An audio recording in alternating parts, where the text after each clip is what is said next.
Archangel Worldwide MMA at the Arlington High School in Riverside, California. Law of the Fifth. Huh?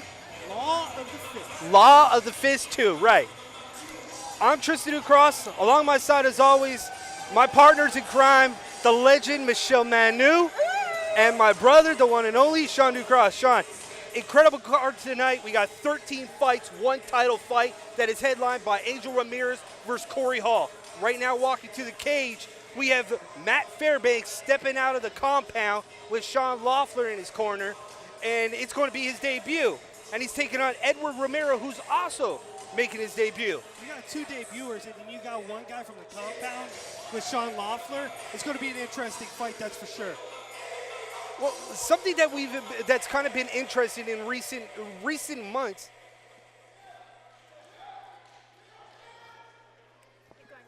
is that Fairbanks is coming out of Sean Loeffler's camp, and Sean Loeffler has been the guy that has been developing a lot of these strong fighters, as we just saw James Loose Cannon win a title, and he's going to be fighting on Bellator. So he's developing these kids now and pushing them.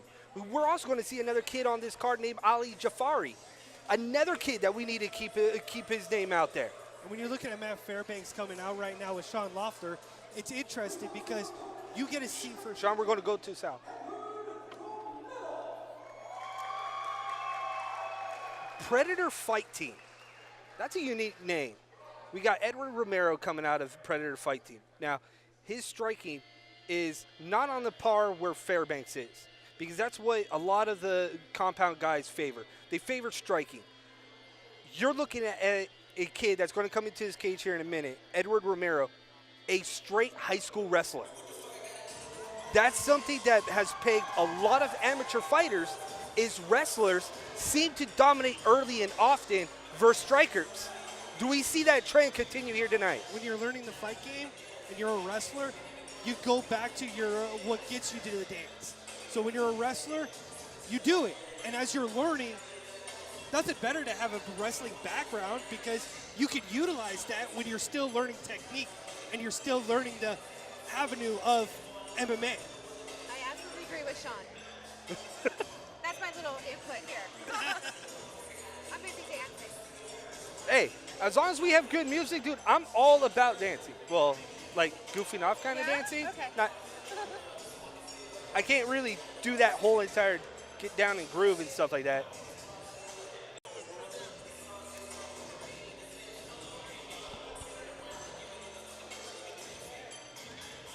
All right, we're getting into the cage here at Archangel Worldwide MMA at Arlington High School in Riverside. First round fight is about to go down here. Red corner, Edward Romero. Blue corner, Matt Fairbanks.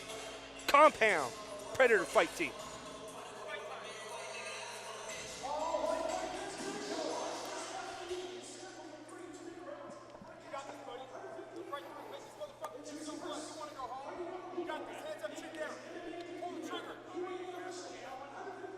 See, look, you're hearing Sean right now.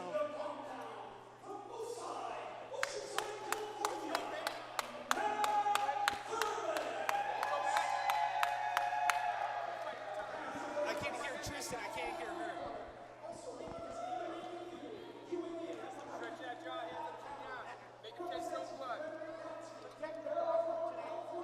That ain't better? Yeah, I can hear. Testing, testing, Okay. testing. Yeah, I can hear you.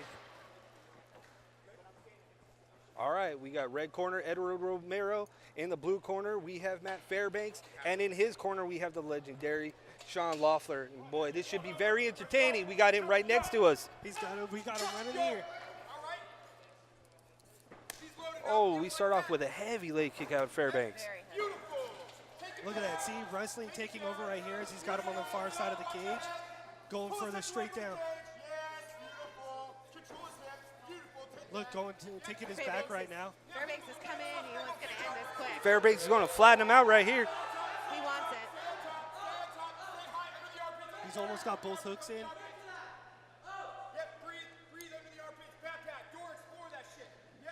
As Sean Loeffler calls out instructions to Matt Fairbanks, seems to be listening and working well as he's trying to adjust his position from the back.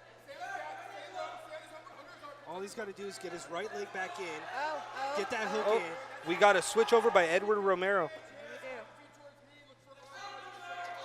See, that's a transition game. When you're a wrestler base, you know how to get out of the positions if you have that wrestler base.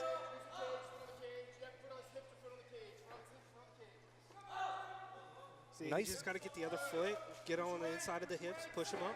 We're going to be up in a sec. Oh, heavy right hand by Edward Romero. Raining down. Straight face. Ah.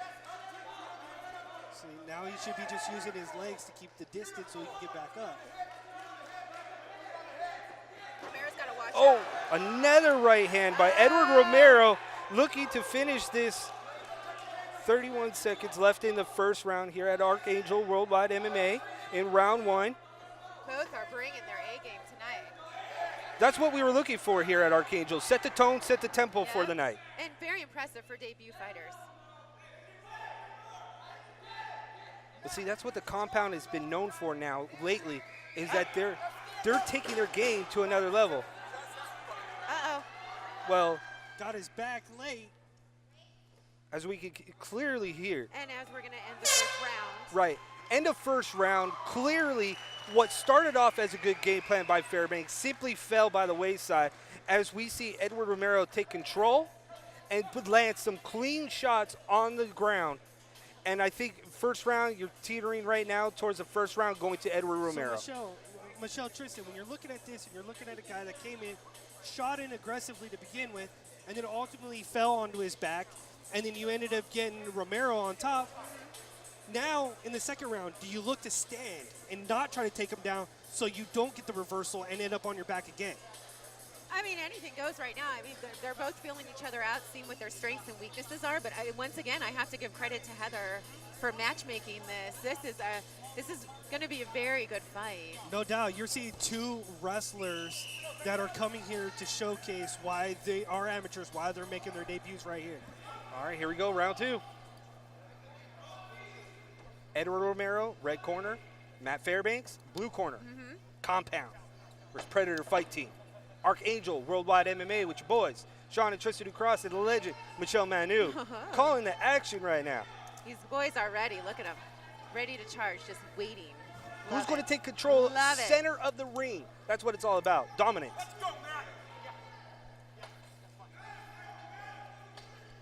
Cages are locked, boys are set.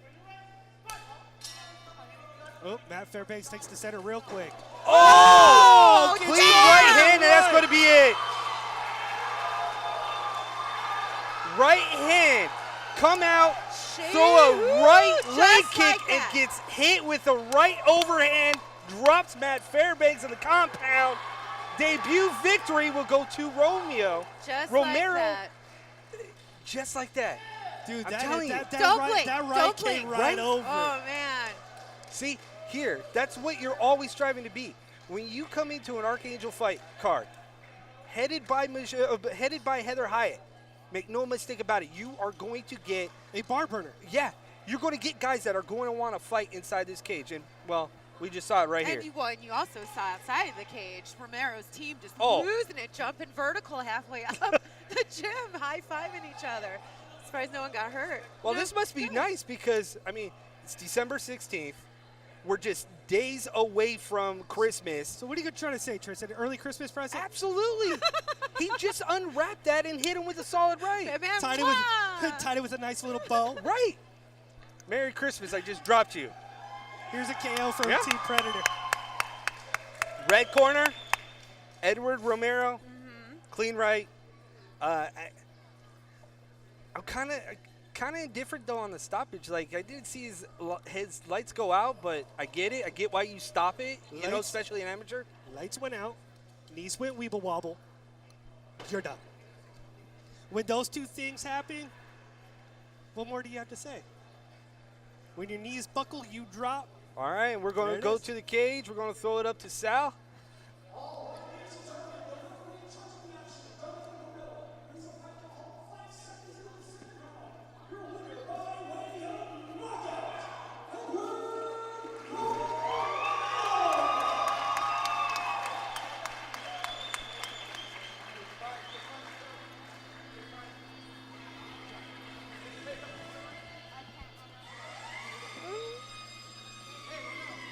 why I all of a sudden have this sudden urge that I want to wanna say, dance? snap your fingers, do you stare? I have no idea why. I just had the sudden urge that I wanted to do that. I heard sirens and I thought immediately do that. No idea. What's that? She's trying to do like the salsa or something. No idea. Michelle Manu is going a little stir crazy. It's my snapping technique. It's your snapping Yeah, technique. you wanted to snap? Yeah. So I was doing my snapping. Oh, fair enough. So, 13 fights, 1 down. Ali Jafari from the Compound MMA will be coming out here shortly. He's going to be taking on Chris Fluke.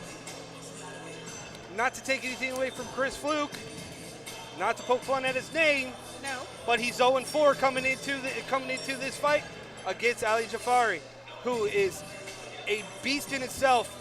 We've seen him fight. This guy is no joke. This is going to be an interesting challenge for Chris Fluke. Yeah, Tristan and Michelle, when you look at this two fight, it's almost polar opposites in terms of where one's going and where one's been. When you got Chris Fluke, who's been submitted 2 out of the 4 times, and again, not to say about his last name being a fluke, you're wondering if evolution is now in his future. Right. And that did he put it back and say, you know what, yeah, it was a fluke that I'm 0-4. I put up better fights than what it shows. But you look at Ali Jafari. He came from Florida. He's a military. Salute to our veterans.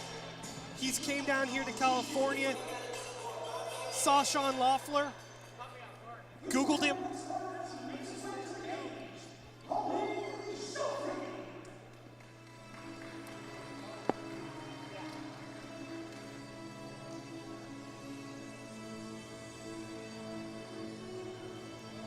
Sean, coming up first, coming out, is Ali Jafari. Nice little theme music, right? It's fitting. Kind of digging it here at Archangel Worldwide MMA at Arlington High School in Riverside, California. Ali Jafari has come a long way where he now is looking to compete at the highest level and looking to take as many fights as he can to be successful and continue to grow. And when you think about Ali Jafari, Sean, Jaffrey, Ali Jaffrey, dude, he was told simply, Sean, he was told simply, dude, you have 3 months to prove your worth why you want to fight for the compound. Ali Jaffrey has done exactly that. And now he's fighting with Team Compound and being like very Christmas successful. trees, right? Larry Landis, the referee in the cage, get ready to call action. Just went over some personal stuff. Glad to have him back. Back in the ring. He's healthy now, so good job for Larry. Nice to see him back inside the cage. Been a while. But, Sean, here you go. Ali Jeffrey stepping inside, blue corner. Red corner will be Chris Fluke. How do you see this fight going, guys? Sean first. I'm going to go ahead and give it to Jaffrey just because of.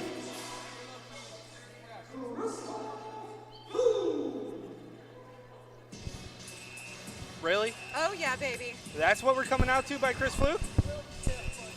Chris Fluke out of Team Quest with Sam Alvey in his corner. Gonna make me lose my mind. Up in here, up in here. That's what Chris Fluke is doing. Hopefully he doesn't lose his mind against Ali tonight. 0-4. You're gonna look for this game to be a stand-up contest between both parties. You look at Team Quest, they're big, heavy hitters. They come to throw. They come to throw.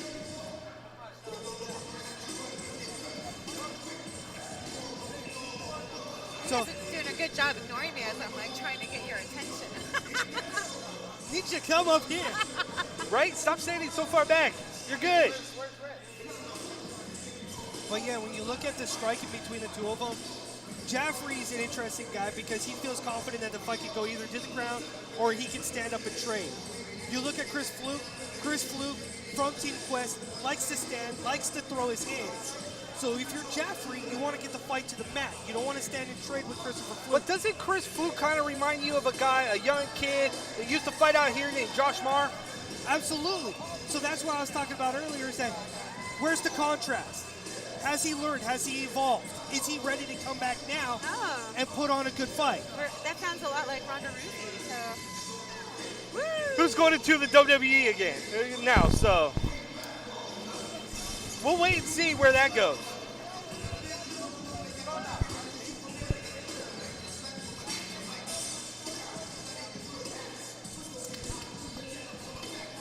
So, well, from the last time we saw Chris Fluke, he looks in better shape now than he did in his last fight. Let's see if that transitions well into the cage. Yeah, skill set. Right. So I see a lot of good-looking guys at the gym, but they have no flexibility or balance. So looks are only so much. that is very true. Don't you like it, Michelle, when you see those guys that are the pretty boys that walk into a fight team and says, you know what, I want to fight. Yeah, And then those guys are awesome because you watch them learn the lessons, the really hard lessons on the mat. Yeah, it's called a humble lesson. Yeah, it's necessary. See, but Jafari, humble. One of the most humble kids that you can.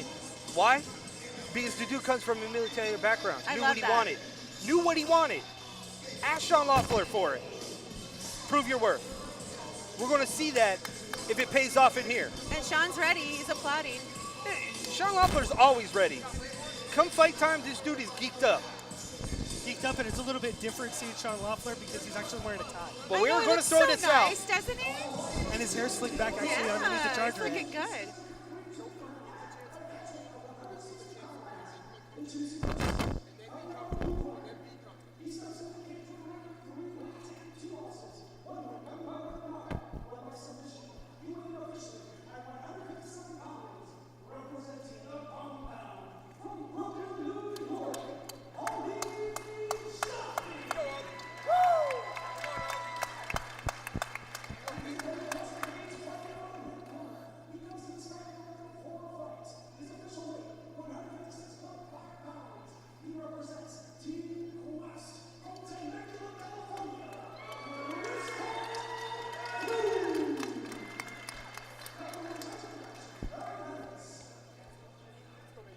All right, guys. Here we Team go. Quest, Compound and MMA. Two teams that have been around for a long time in the MMA scene. One seems to be passing the other by lately, in terms of stiff competition. Both fighters come out, touch gloves, and here they It's go. on. And there's the And we're takedown, as Just we like just that. spoke about. Just like that, Ali is able to get the takedown on Chris Fluke, and we're going to see him go to work here. Oh, Now- he's working. We need to see Chris Fluke do something off his back here, or else it's going to be a short night for Chris Fluke.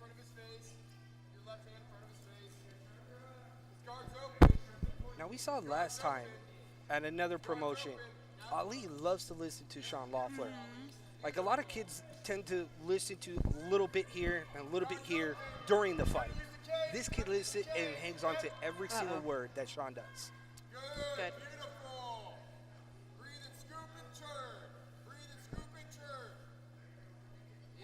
See, using instructions, simple movements, not too much where he's overexerting himself in that corner, but he knows exactly where he's going. And if he gets that right leg over and he gets in the side control up against the cage, he could use the cage to basically control him and immobilize him, so it really benefits him where he could do almost anything up against that far side of the cage.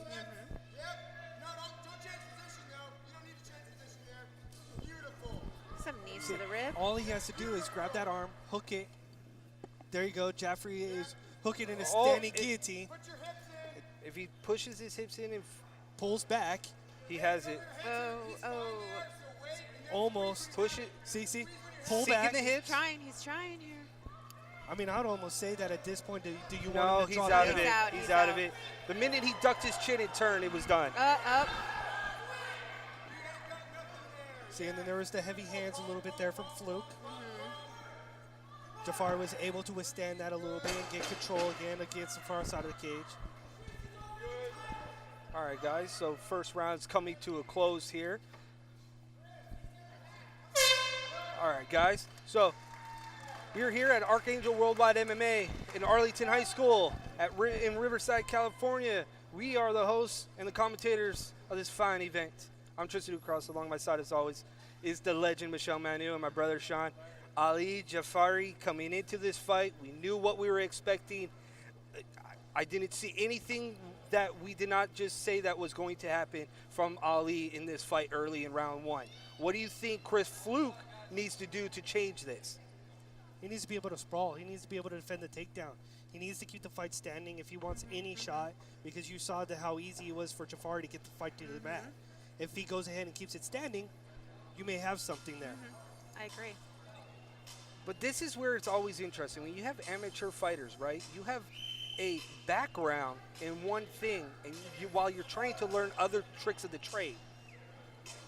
That's something that Chris Fluke needs to do to get better.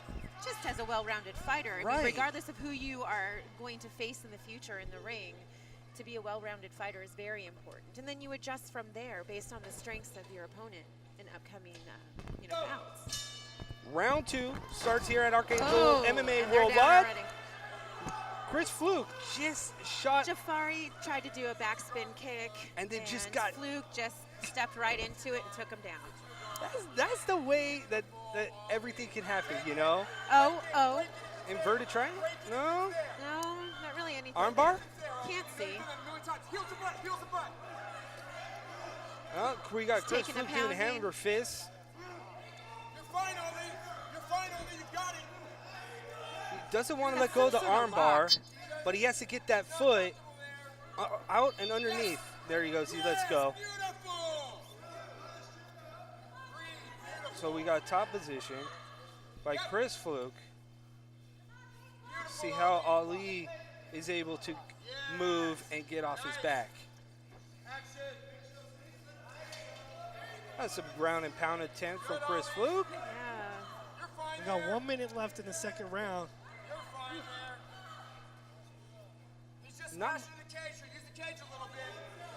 Now, if Ali could do it, he could easily pop off the cage and flip this right now.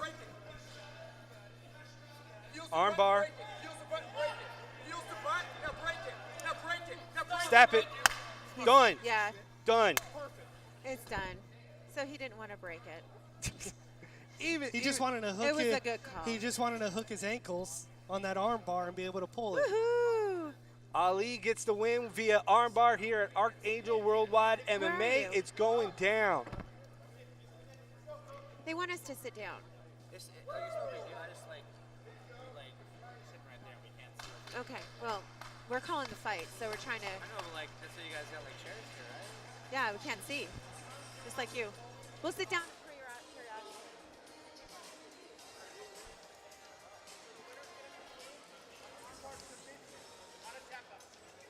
I'm not sitting down. Move the tables. I'm calling a fight. You know what, can they? James is laughing at us.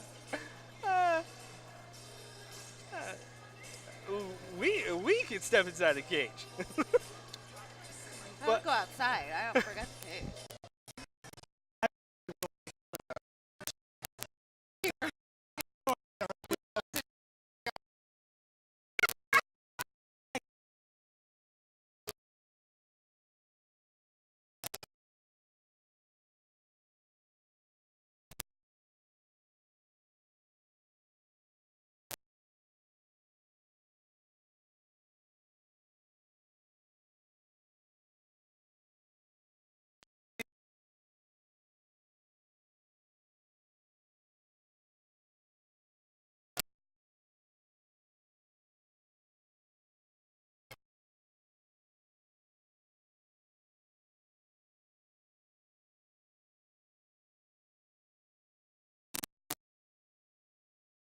They're always entertaining in itself. His boys, 1-1 coming out of the compound as they are getting out of here in a hurry as he has to get going to another MMA fight promotion for his pro guys.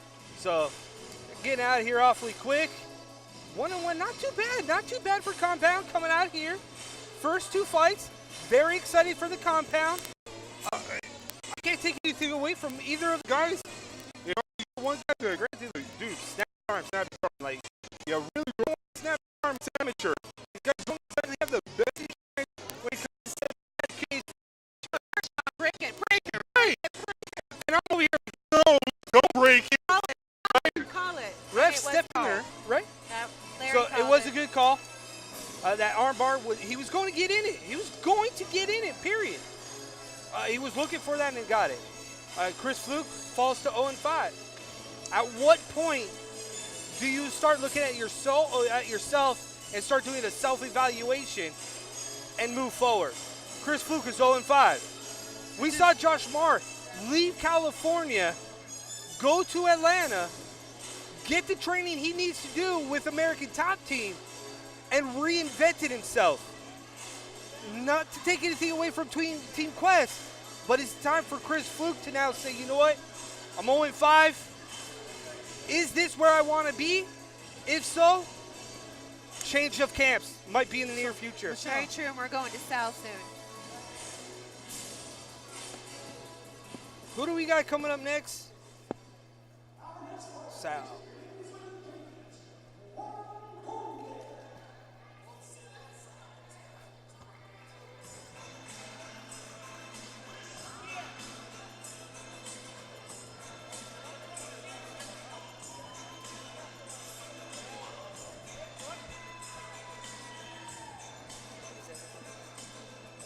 For the most part. All right.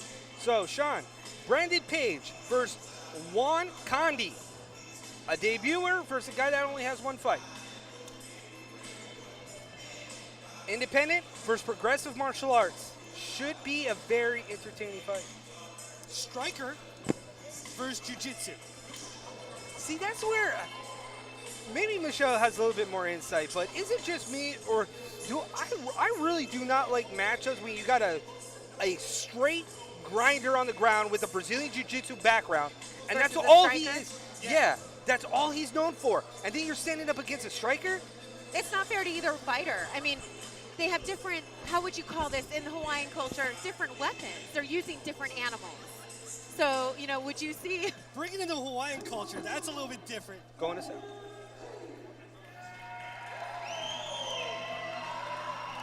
I got them to move the fucking table.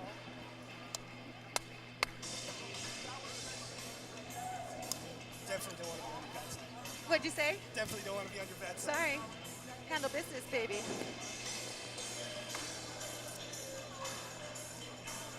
All right, Sean. But yeah, so when you talk about different animals or different weapons, how do you teach that when somebody's got basically such a big disadvantage? Because to me, when you're a striker going against a jiu-jitsu guy, you're kind of way outmatched.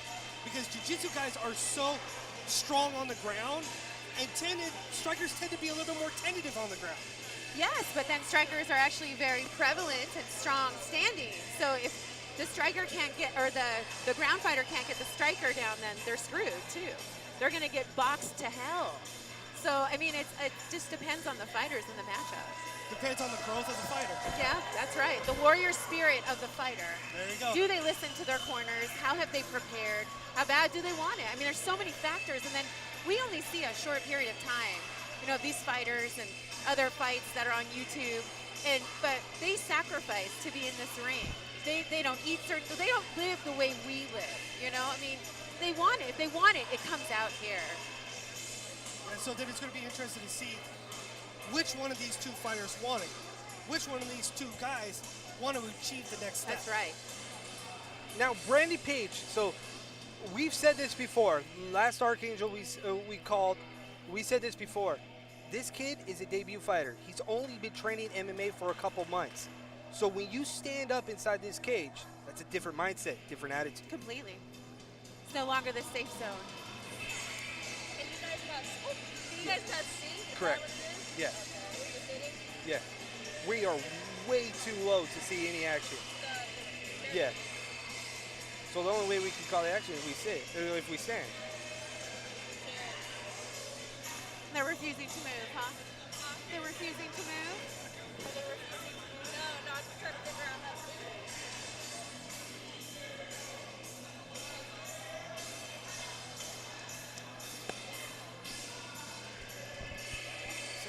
And you brought up a very good point, Michelle, and talk about evolution of the fighters. And one interesting thing is that Juan Condi, he lost his fight to Aaron Lafarge, Who's a beast in itself. who's a world-class wrestler. So if you're looking at Brandon Page, who's a striker, maybe he has evolved.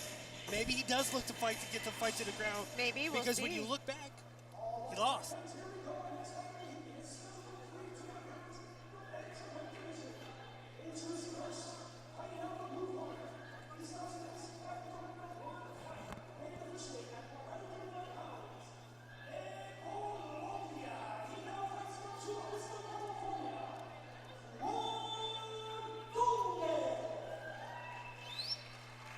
Apparently his weight was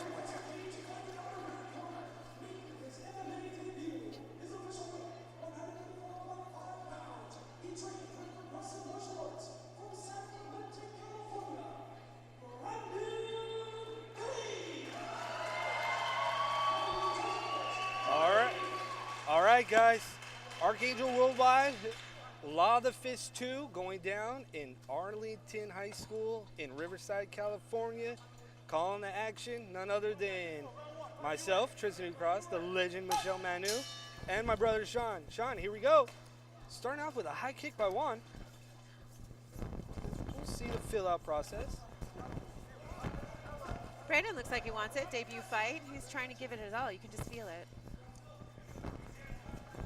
Flying punch, not connecting. Oh, Flurry of punches. Right?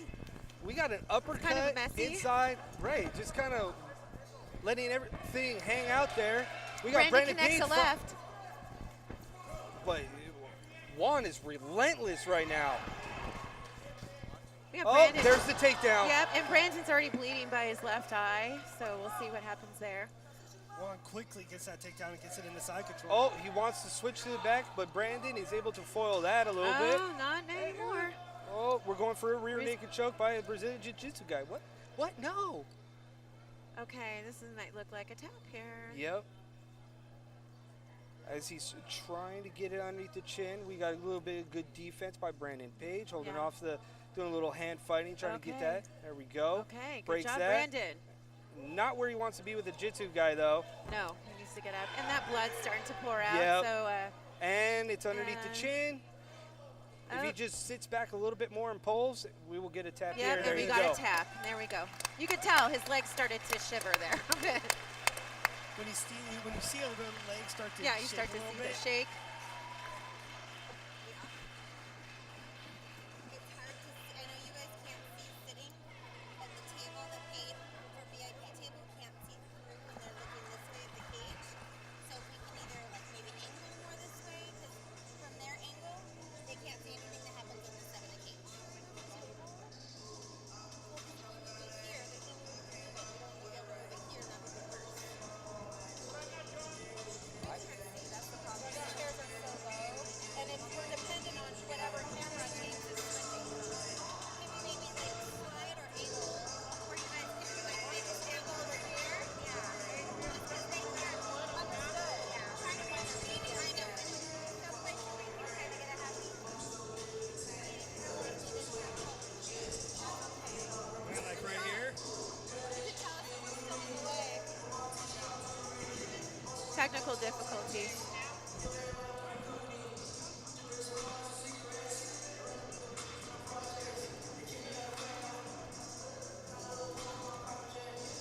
Hopefully we're still in the camera shot. Oh, heck no. Forgive that up. All right, Sal's going to give us the final.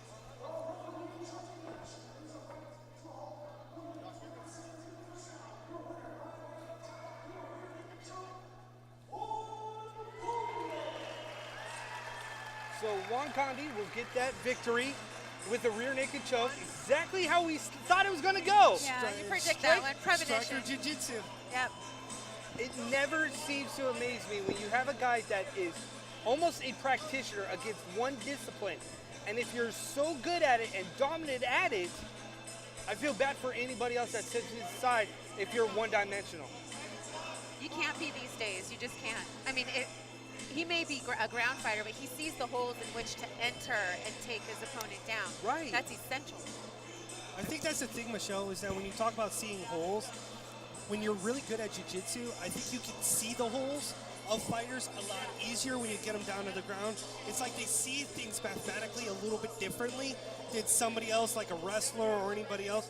They see limbs, Yes. and they see, okay, I can grab that one at this point, but if I work here or switch here, I get another little bit of an angle or a little bit more of an advantage.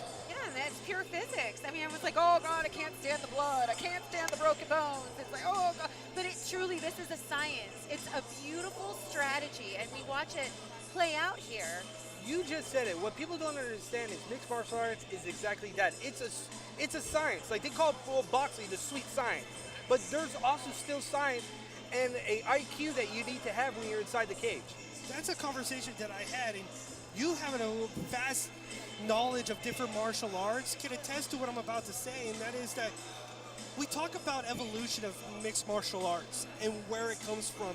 And I was discussing the other night was that where would MMA be if you didn't have a Bruce Lee or a Van Damme or Steven Seagal? You talk about all those, where would everything be now?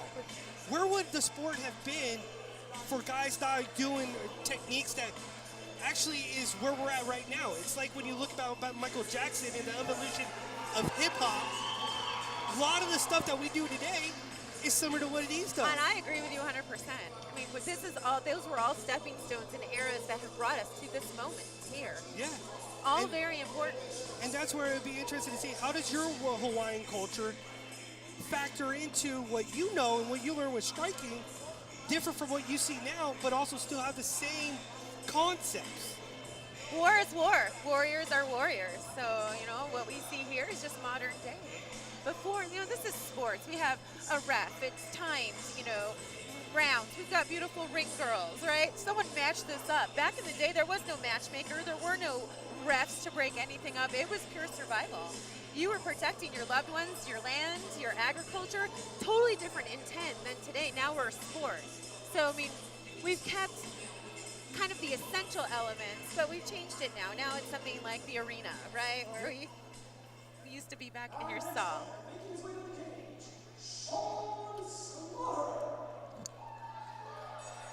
How about that name, Sean Slaughter? That's the best MMA name ever. I'm going to Just change my because- name to that. Michelle Slaughter. Just, Right? just because his name is Sean, for one, Of course, Sean. and his last name's Slaughter. Hands So I hope he comes to Slaughter. And here he is. facing Jarrell Thomas. Predator Fight Team has 2 people on this card so far. So And again, we just broke it down. Striker versus jiu-jitsu. Another matchup of a striker versus a jiu-jitsu guy. You've got Sean Slaughter, who's a freestyle fighter. So when you see freestyle, how much is that is actually him trying to say, I'm not really a striker? Or he's not really a ground fighter. You yeah. could take it any way. What's the percentage of what you've Yeah, learned, so right? it's like, so what are we going to see here? well, that gets to me to another fighter that's on this card that we'll talk about a little bit later. But Robert Duran, he's like, all right, so my skill set is a little bit of kickboxing, a little bit of wrestling, a little bit of this, because he's a freestyle fighter too. So again, it comes down to, okay, well, it's like you're a master of everything. You're what's the saying? Oh, it's a jack You're of all master, trades. Yes, master of none. Yes. Right? That's kind of what these guys are. I'm a freestyle fighter, but I'm a jack of all trades, master of none. That's what these guys are coming down to essentially here when you're looking at these guys. And I'm looking for a guy that wants to come in here that let's see what their pedigree is. You know, with that whole just analogy now in the back of my head, I'm saying that I think of that song. What is it? My body's telling me yes, but my head's telling me no. Oh, we're totally on a different topic, but you go, Sean. And that's where my head went with you. You were talking about Jack of Trades, Master of None. I was like, oh boy, here we go. All right, we're going to go to Sal here in the Archangel ring.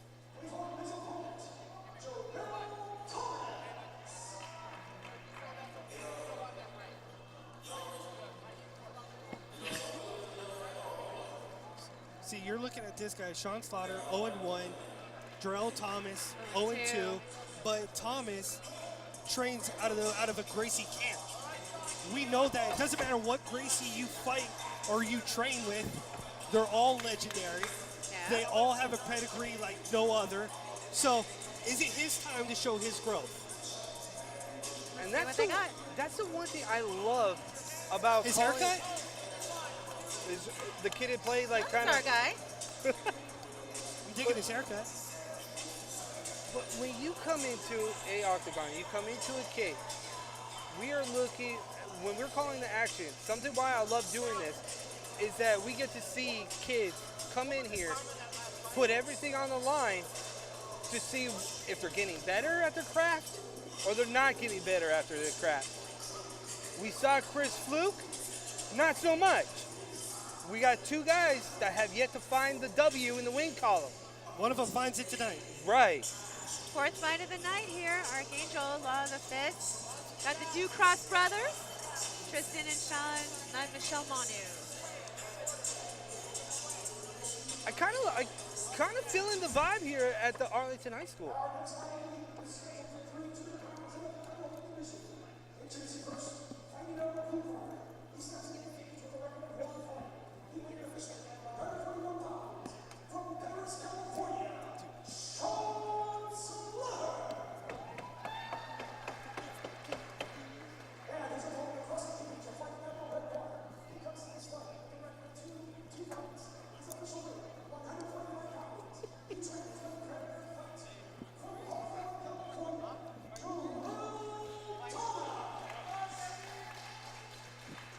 You got karate chop. I need my space. She channeled You her get in her my space. Hawaiian technique there. All right, so in the red corner, we have Cages Sean Slaughter, shots. and in the blue corner, we will have Jarrell Thomas. We got a timeout.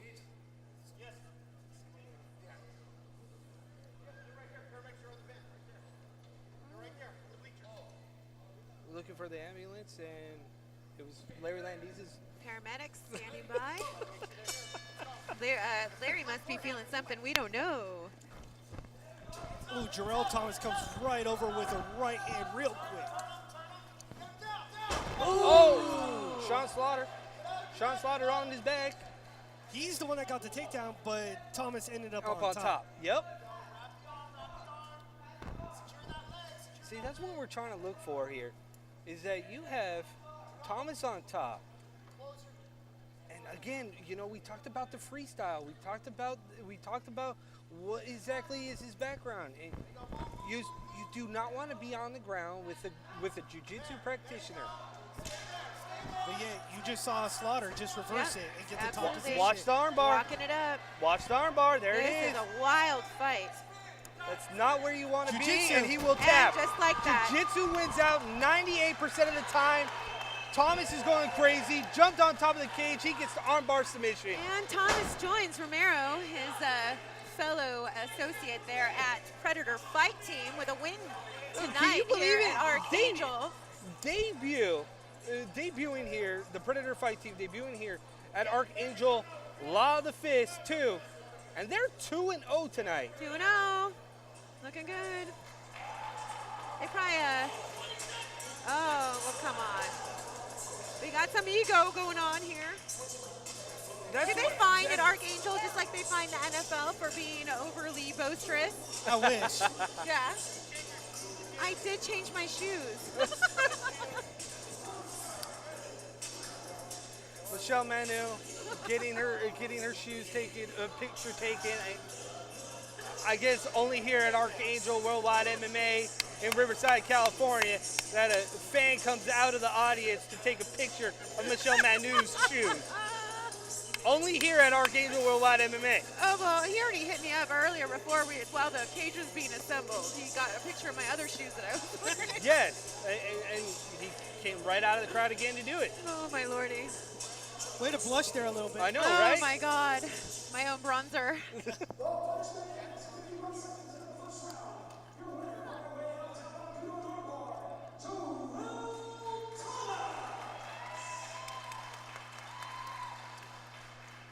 Aw, nice little huggy after. Both guys embrace at the end because one gets a W, the other one picks up another O.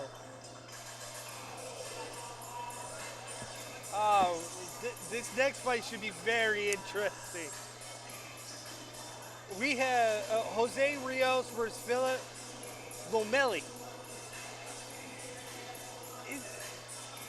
37 years old, we have a debut fighter coming up. What? Yes, it's going down. 37 Hey, don't years talk old. crap, because I'm Age very has interested no in limit. hearing and seeing how he comes out. He must really Age want it. has no limits. It's never too late. Are Hey. you pulling out the walker? She apparently is. But that's the thing, dude. We're going to be 33 come February. Oh, the big 3-3. Really? No, let's get through December 1st. It's only around the corner, Bubba. James, are you hearing this?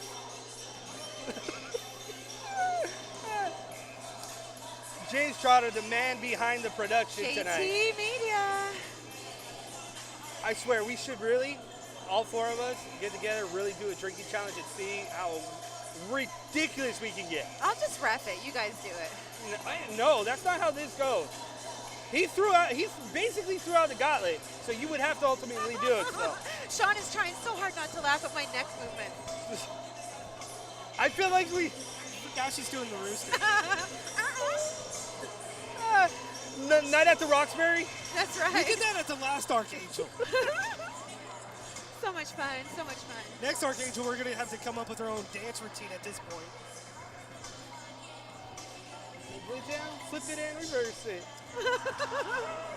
Go, Tristan. Go, Tristan. Well, Go, that's what Jose Go, Rios is going to Tristan. try to do. He's going to try to flip it and reverse it and realize that 37 is just a simple number.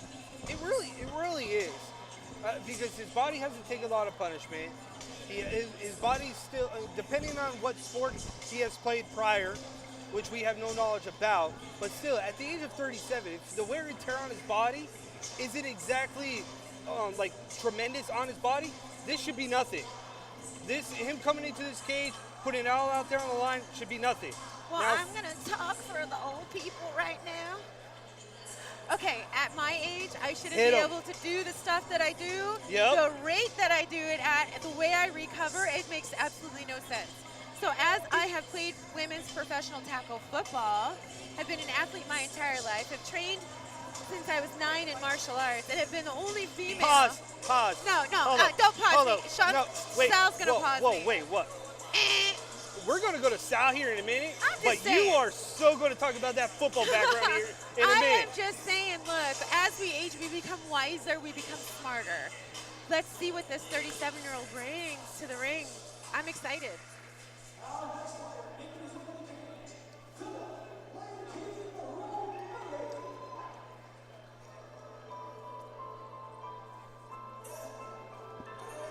Philip from Innovative Sports. I'm kind of interested to see the guy that later on tonight, the final fight of the evening, nobody's going to want to sleep on him because he's a grand entrance. Oh, that's going to be bomb. We'll see what that is. Fireworks? 12 Fireworks. 12 ring girls? The Haka? Hey, can you do the Haka? That's more Maori, but similar. It's called the Haka, believe it or not. Which is, what's the... Similar. The Just Maori the wording's is, different? the wording's definitely different, yeah. But the meaning's still kind of the same. I live, you die, you die. Still as aggressive? Yeah. Right? There's our next dance. The next Archangel, Michelle Manu teaches us how to do her version of the Haka. Ooh, this? There you go. Just a little brief example. That's right. Only on Archangel Worldwide MMA, you're going to get 100% what you get. What you see is what you get. You get the entertainment, you get the fights, you get the violence. And That's what you sometimes get. you don't want it. It's a little too much. Right? Right? Hey.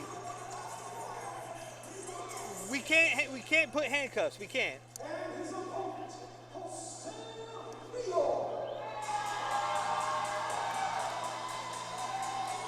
All right, so this guy is a 37-year-old that's coming out right now. Jose Rios, red corner. This is a guy that's 37 years old. He does pancration. He's a grappling sensation. Oh, at he's got 37 years old. quite a few fans here tonight. as they Right. He's cheer bringing him on. his boys here. 37 years old. Spider.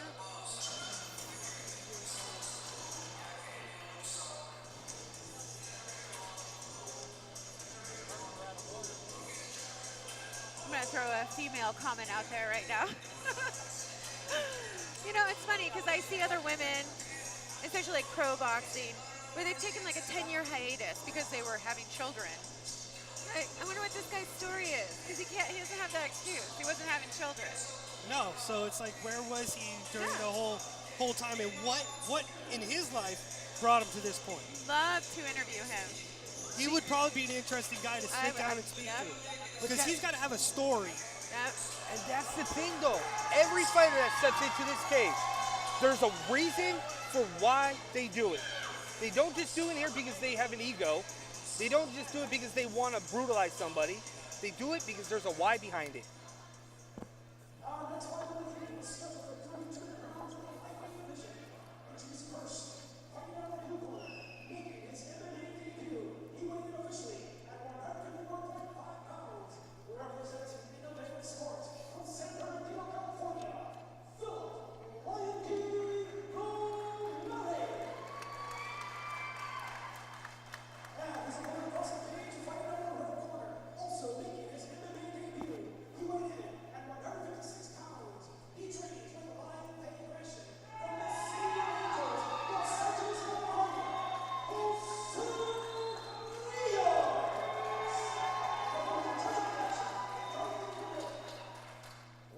Clearly in Riverside, Jose Rios has quite a fan base here. I love it.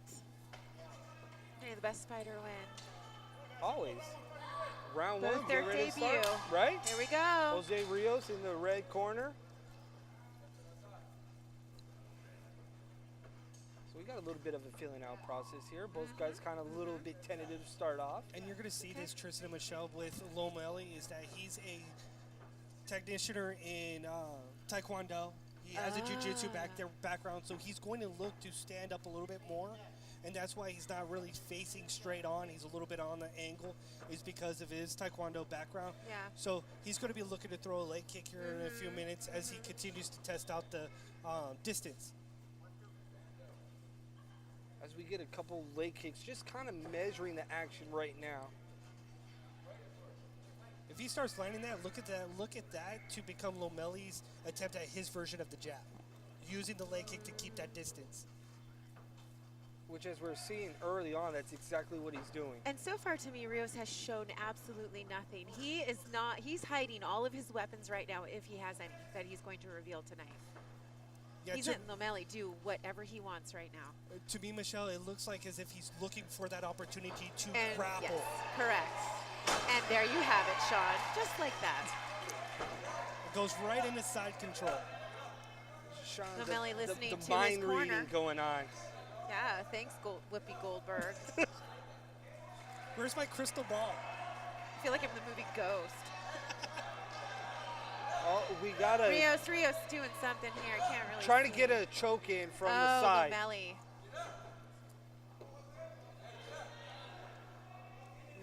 If Lomeli is able to push out Rios' leg and able to clear his hips, he would be able to get this choke in.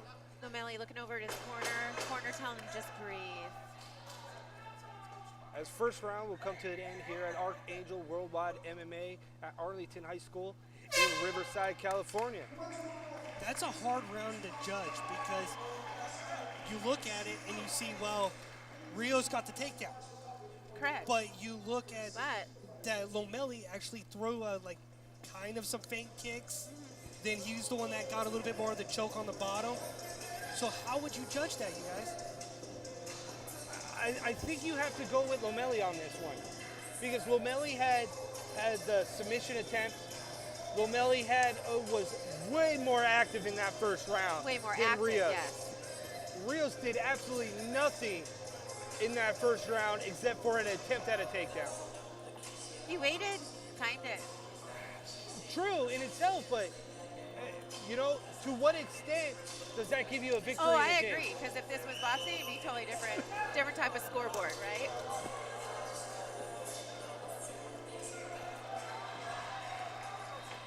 But it's not. It's MMA. Let's see it.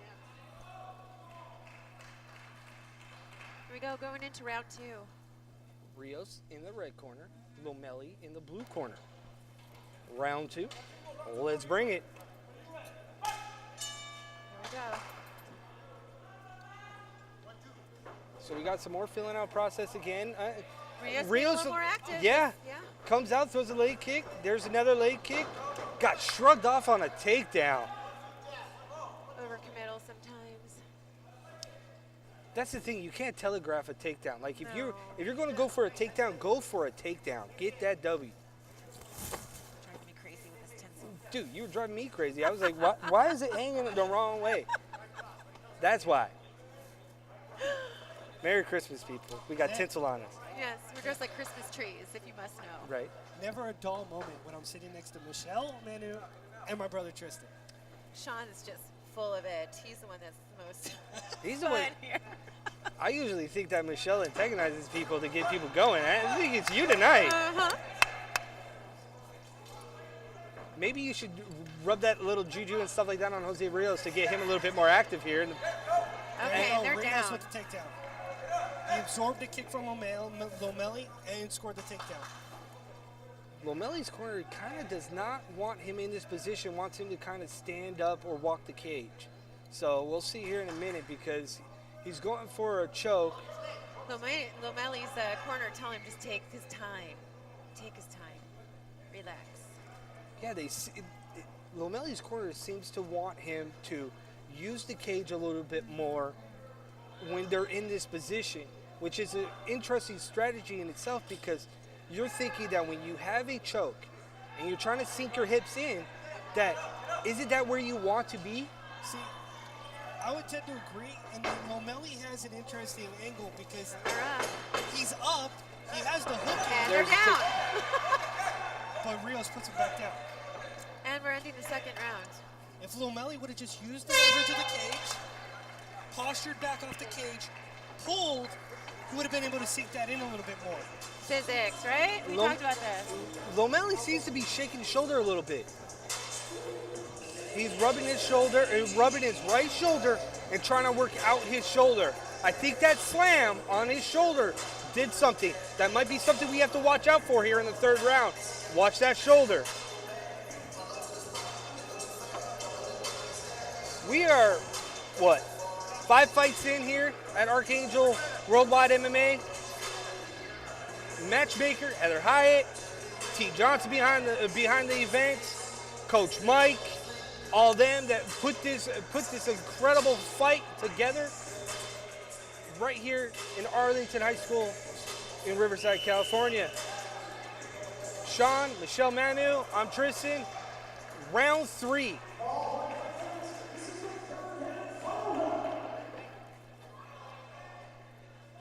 What do we always say? We got to make it clean so it doesn't go to decision, right? Always. Let's see what happens in this third round. Never leave it to the Never judges. wanted, No.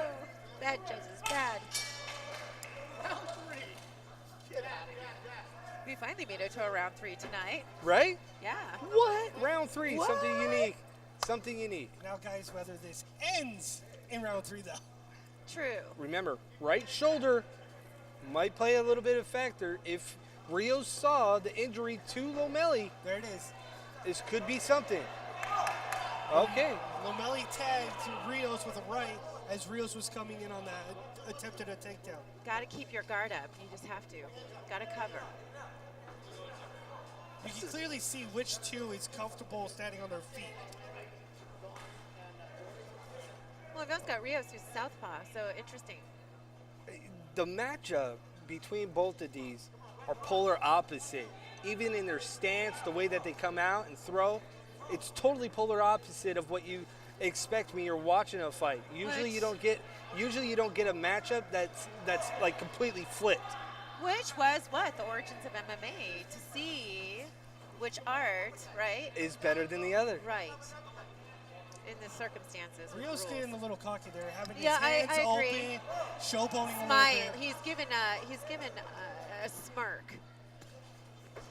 But for a guy that hasn't really done much for the first 2 rounds, I would kind of say, you know what? Show me something first before you start showboating, before you start smiling a little bit. Absolutely, I agree. The only thing I'm kind of taken back is that Rios showboating. Oh, wow. He's going to end up losing. You see Oh, this he every just time. ate a right. Goes down. Immediately has to go for the clinch after he ate a right. and O'Malley's going in for that guillotine. We got a thumbs up from Jose Rios from the ground saying that, nah, I'm good. I'm good, dude. Good. And it goes to decision. This is where you never want a fight to go. Folks, you don't want this fight to go to the judges. And it just went. Well, who's going to get this Christmas present, Tristan? I'm going to be the devil's advocate. 37 years old. Jose Rios. Oh, because that's where I was going to go. I was going to say Jose Rios won that. Okay. Michelle Manu, speechless. Okay. Did you give it to Lomelli? Come on. We gave it. You got it. Yep. 2 rounds to 1? Or was one kind of a toss-up? It's a toss-up. This is why I was going to the damn judges. That's why I'm glad I'm not a judge. I mean, Which round had you kind of going teetering on the side of the fence? well, it's like you guys said, you know, I mean, he's just more active. He showed a little bit more. He wanted it. He was showing his skills that he wanted to engage and Rios wouldn't. So, See, and when you think about engaging, yes, Lomelli did it. But if the judges saw those takedowns as legit takedowns, yeah, no, absolutely. You're talking quantity versus quality at Right. this point. And I understand what you're saying. it's almost I guess like I just got turned off a little bit by some of the showboating. That'll do anybody in this raid. It's like, if you're not doing enough, why are you showboating? You need to engage. You need to show why okay. you're here. But do you think that might play into a factor into the judge's mindset? You're showboating. You're showing that, hey, this guy ain't doing a whole lot to me. Yeah, but you ain't throwing anything anyway either. So, I mean, what are you showboating? You get Right. back at you. You get the crowd You involved. drop your hands and You what get is the that? you get the crowd involved, and all they hear is crickets at that point. So I buy what Michelle's selling. Yeah, I'm a terrible sales lady. I really am. I just, I mean, you were pretty convincing there. well, thank you. So I went from Jose Rios to say, yeah, you know, forget Devil's Advocate. It's going to go 2-1 to Lomelli. I'm still saying, dude, I'm going Jose Rios, and we're going to go to Look, it's not Sal a street here. fight. Look, it's not a street fight. Right. It's a sport.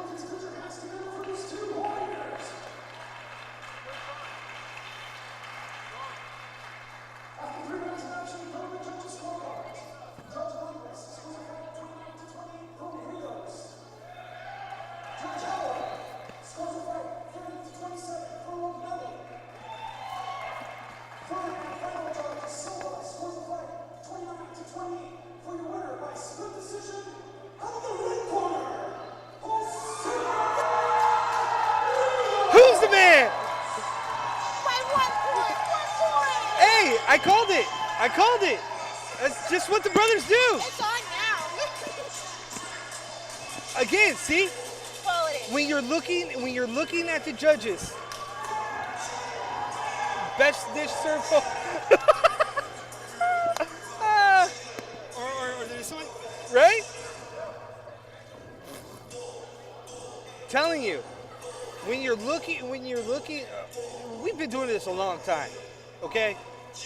What we saw inside the cage was simple, and it will all the judges basically saw is the takedown, because stand up actively, they did a whole lot to impress anybody. So what's the one thing that you can literally take away from the fight? Well, unfortunately, it was the takedown. It was a takedown, and then you look at the fact that the top position, neither one of them did anything. Yeah, you know what? Lomelli had an attempt at a guillotine a couple times, but he didn't really pull it. See, again, when I look at the guillotine like the choke, again, if you sink your hips in the choke, you get it. That's what I thought of that fight. Oh, absolutely. Make no mistake about it. That was like, if we could ask somebody for a pillow, we could literally go to sleep during that fight. Can I have my blankie? Right? It's cold enough, get a little blankie, a little hot chocolate, and we could go to bed. That's exactly what that fight was. There was nothing entertaining outside of the showboating. Absolutely not. And even then, I wanted to hit him. Because you were done with the showboating.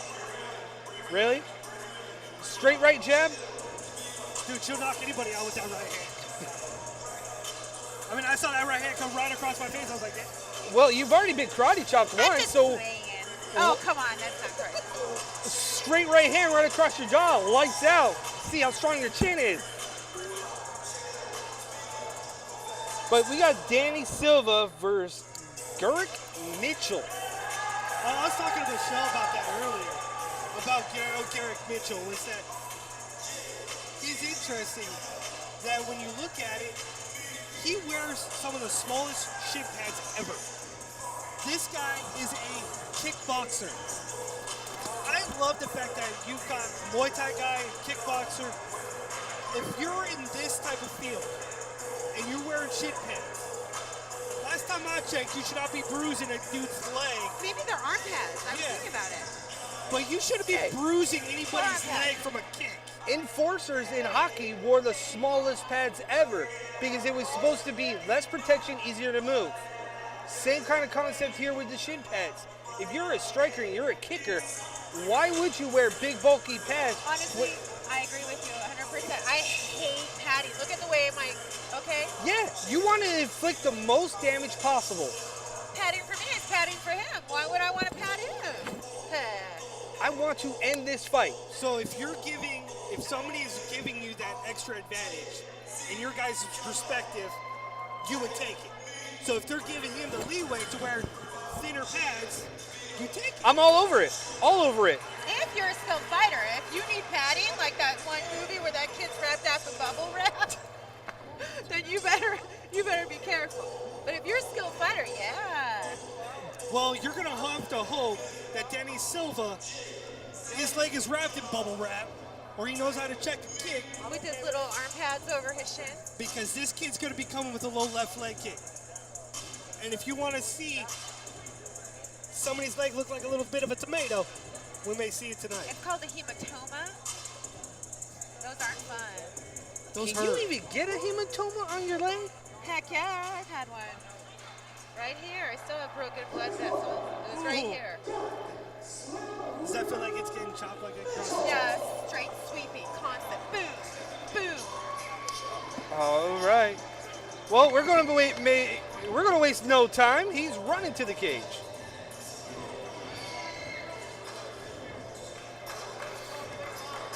All right, Sean.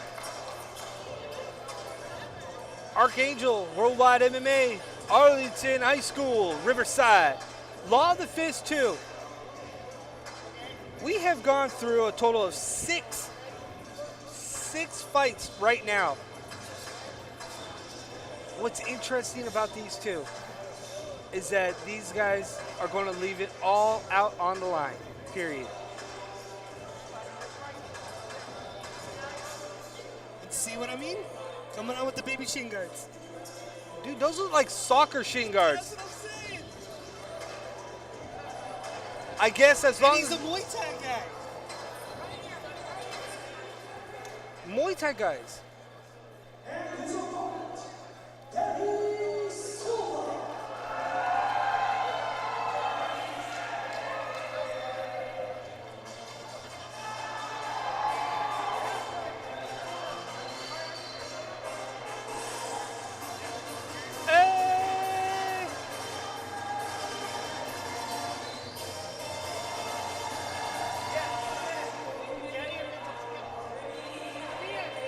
Danny Silva coming to the ring with the Mexico flag draped around him. Reminds me a lot of Julio Cesar Chavez. Now the question is he striking up the par? Crowd is going crazy for him right now, walking out with that Mexico flag.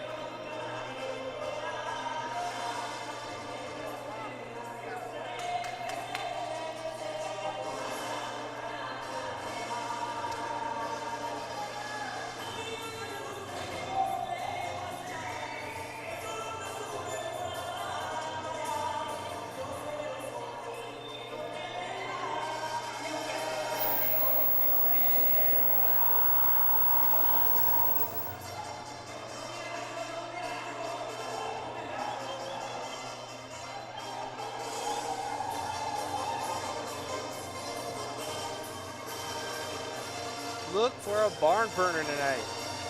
Sean, Mitchell, you're looking, Mitchell Muay Thai and Danny Silva. Mitchell has heavy hands, though. This might be a very short night for Danny Silva. I don't know. I'm looking for this style matchup to see what to expect from Danny Silva, who is a debuter tonight here at Archangel Worldwide.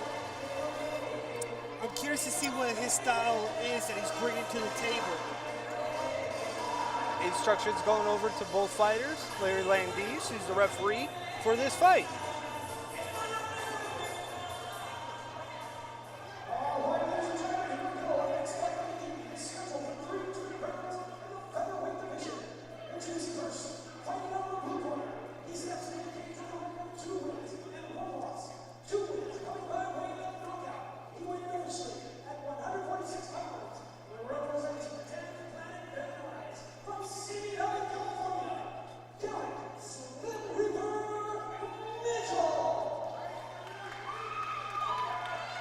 Cute nickname.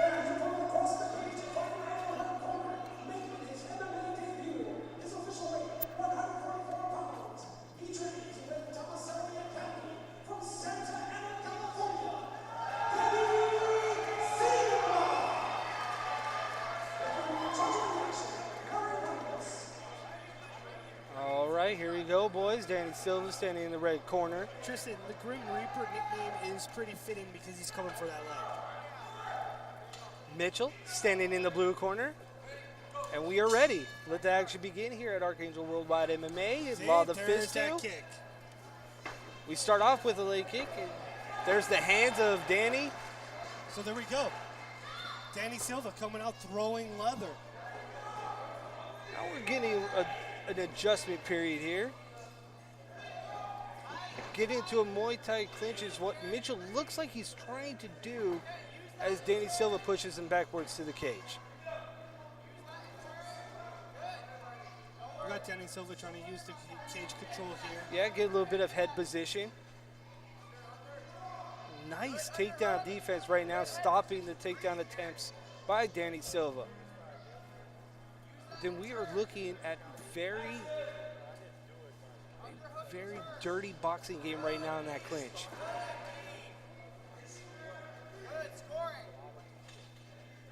We're switching over. Nope. Fighting for the double underhooks.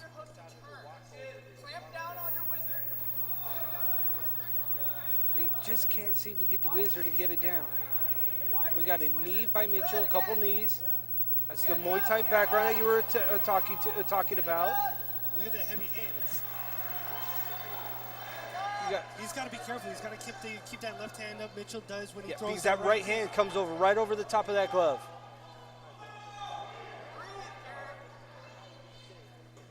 Looking for the adjustment, looking for the position.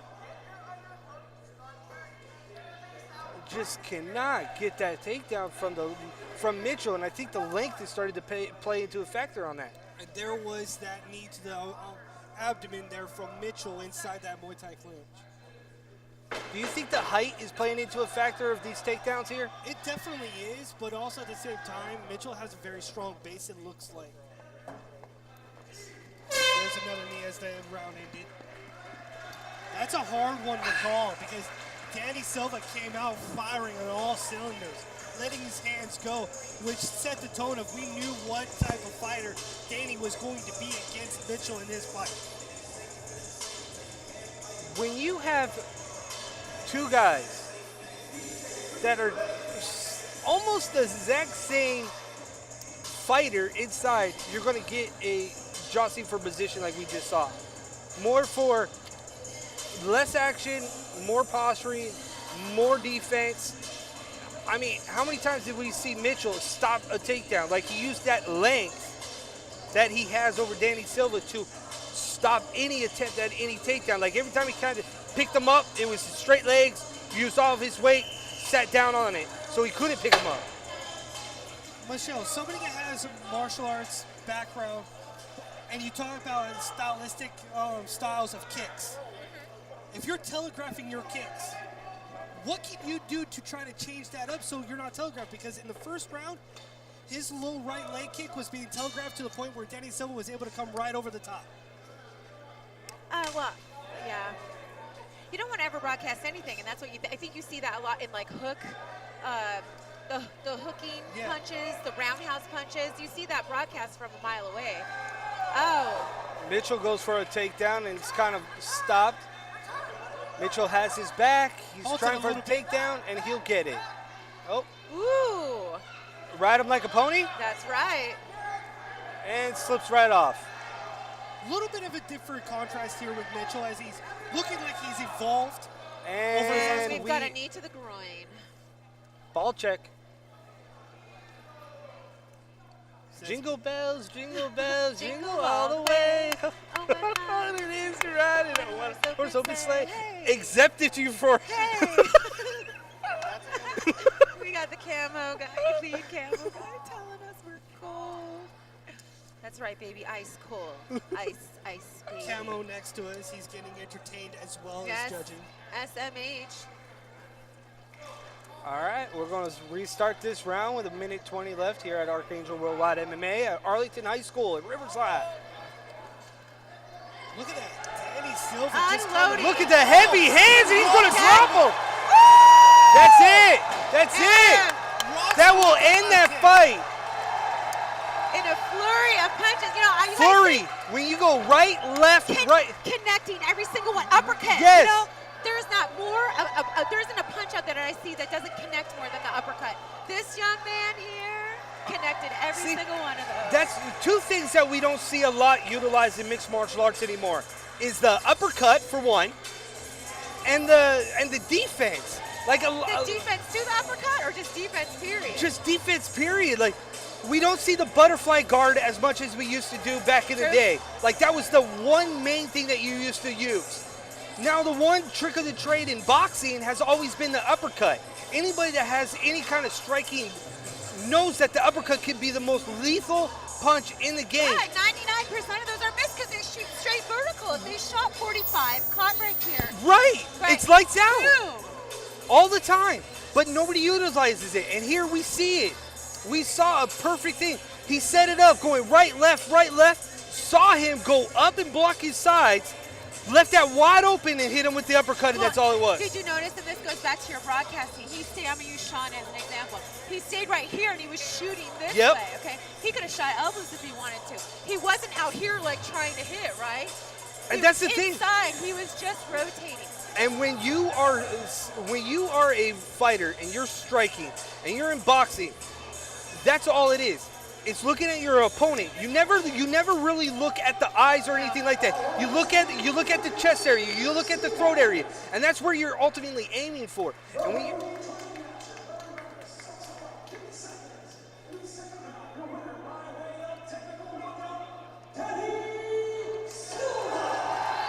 We almost got lost there for a second with the education being put out by Tristan and Michelle there about technique and visually what you look for as a striker. Danny Silva makes a huge debut. To go back to touch on with what you But guys I like talked about. Mitchell too. Yeah. Great fighter, you know? Guys, these two guys got bright futures. If this is what Danny Silva's going to bring to the table, he's going to be a guy that, trust me, Heather's going to put in her memory bank like, yo, I'm going to bring that guy back. For sure. Mitchell's another guy. We didn't get to see so much of his leg kicks like I was talking about and his Muay Thai background because this guy came straight out the ball. And boy, did he ball tonight. See, a striker is a striker. So if you can't get him down, you know, depends on the fighter. Yeah, and it comes down to when you got two strikers, which one's going to be the better?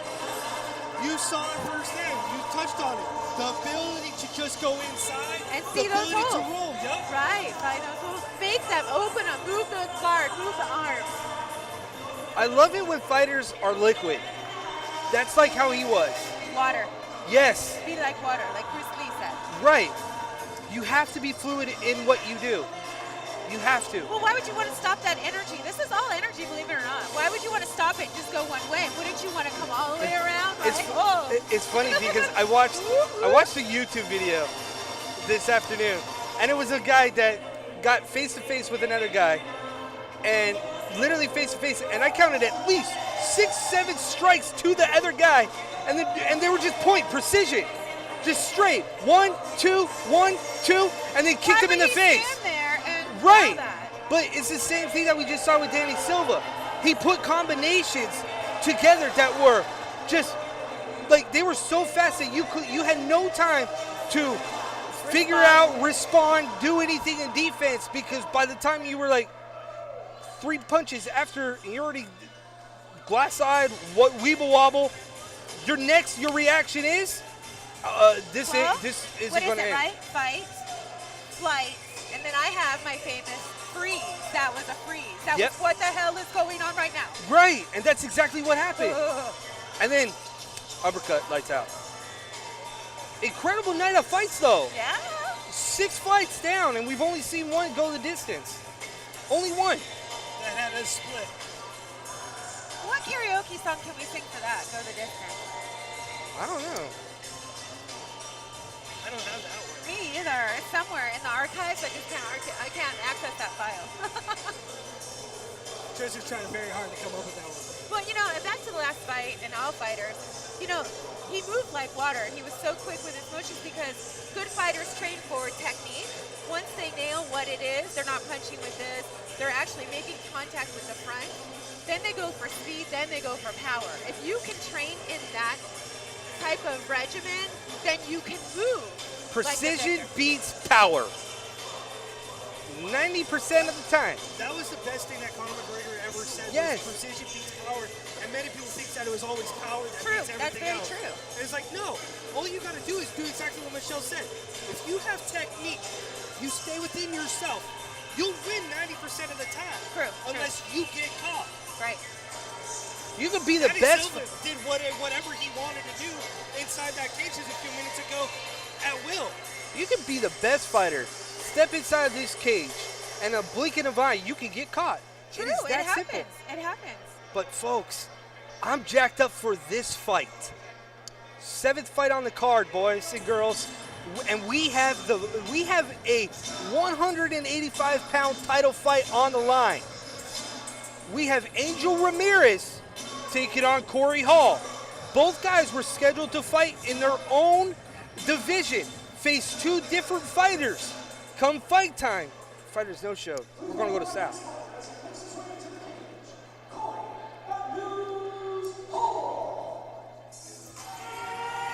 Corey Hall was scheduled for a different opponent than Angel Ramirez.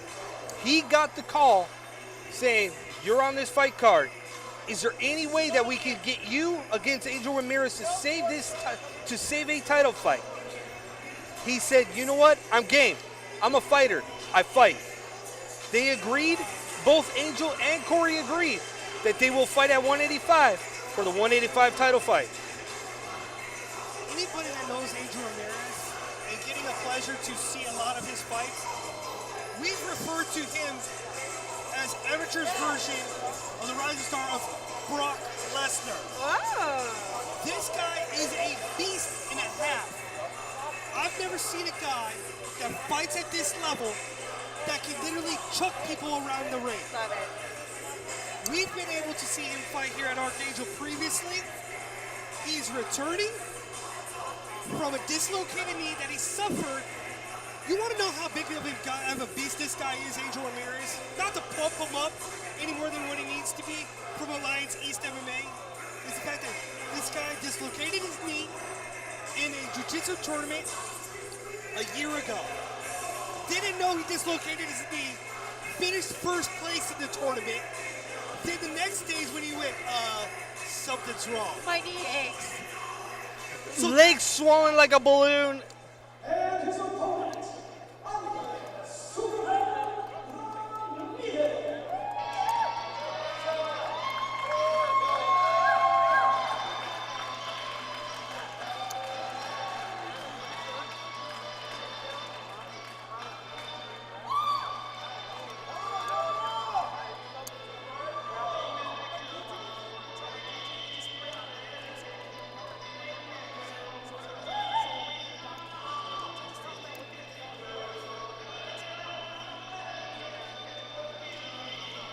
So tonight you're witnessing the return of Angel Ramirez. But this kid, Corey Hall, is a gamer. He's looking to fight. he's walking around at 185 when he took this fight. So if anybody's not cutting any weight, he didn't have to. Angel Ramirez still had to cut weight. He's not going to play a factor. Again, when I'm looking at Angel Ramirez from the old days of Angel Ramirez, I look at his physique, and I can only think that, is he back in MMA shape? Because to me, this doesn't look like the same Angel Ramirez that we're accustomed to seeing. And that'll be the question. Does he have the power? Does he have the strength? Are we going to witness God among men? And I say that because, again, these kids chuck people bigger than him. Around the cage like it was nothing. He's a world-class wrestler. Has he continued to progress in his striking ability? All right, we're getting ready to go to Sal to announce this 185-pound fight here at Archangel Worldwide MMA. For the Archangel title.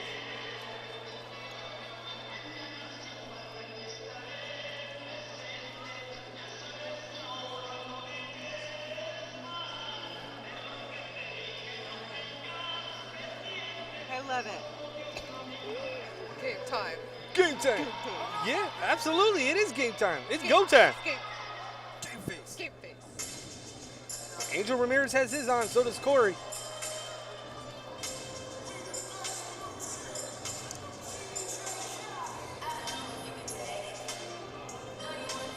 Uh-oh. Watch out. Spray time. Shake it. Just kidding. Now if it was a beer or champagne, maybe we have something. We should have had that. Here, I'm tied up in my cords. You want a jump rope? Right? Jump rope. Step over. Really? Or that. I got to give props. That was pretty good. Double Dutch. Were you good at jump rope when growing up as a kid? Okay. Hey, you know a true story? When I couldn't jump rope when I was a kid, and then he could jump rope, then I learned how to jump rope, and he couldn't jump rope. Well, let's make it. I taught him how to jump rope because he couldn't jump rope. Then I couldn't jump rope for whatever reason. Yes. And it was always like that when we were a kid. Like, I could hula hoop. Like you gave your power to him. Sure, let's go with it. Apparently. Yeah. I could hula So hoop. there's like one power and you guys have to like share. Like twin powers unite. I don't know. You're most lucky you can speak, talk, and walk. But yeah, even like hula hooping. I can hula hoop, he can't. Well, I hate that. His legs aren't. That's not even like. That's not Hawaiian. I don't care. How does hula hoop and Hawaiian go together? I don't know. So it's like, hey, it looks She like wants the the hula hula. There you go. Hula dance. That is so the wrong hula hoop and dance. All right, here we go to Sal.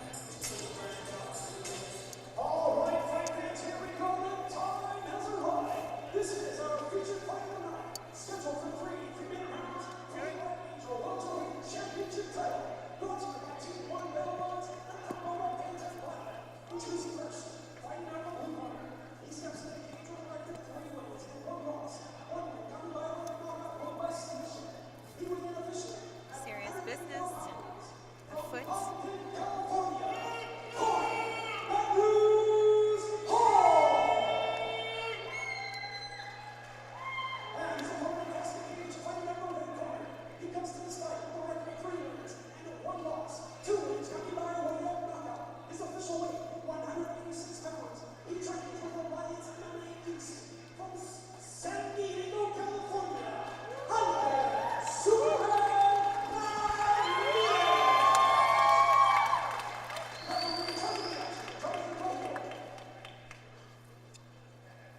All right, boys and girls, here we go. Archangel, Worldwide MMA, 185-pound title on the line. Angel Ramirez in the red corner. Corey Hall in the blue corner. Here we go, touch gloves. Ooh, there's the heavy hands of Corey Hall. Corey Hall coming out swinging. Slipped in that right uppercut early. Ramirez And responding. Ramirez with the takedown. There it is. Now we get to see a little bit of ground pound action out of Angel Ramirez, unless Corey Hall is able to hold on to defense and get a stand up.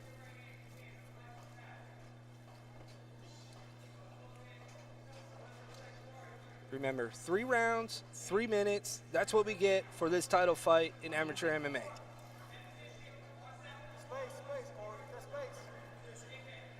Usually, Corey Hall usually good defense from here, keeping his inside leg in between the legs, keeping the position.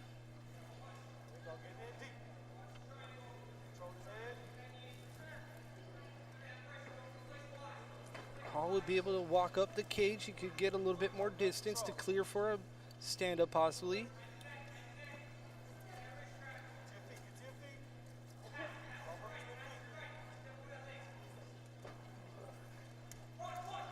Heavy hands by Angel right here, right against the cage. You can hear him just hitting. Heavy shots. Hall shifting to us. Oh my gosh, giving him back advantage here. Let's see what happens. Heavy At least shot. the beating stopped. Right. Angel Ramirez just known for his brutality when he's on top. Take no prisoner attitude. Hall shooting, connecting twice. Hall has to stay active from back here. He has to. That's not where he wants to be. Oh my God. Oh. He can't open. He's got to protect his head. He has to stay closed. Every time he tries to put his hand around Angel's head is when he leaves himself open.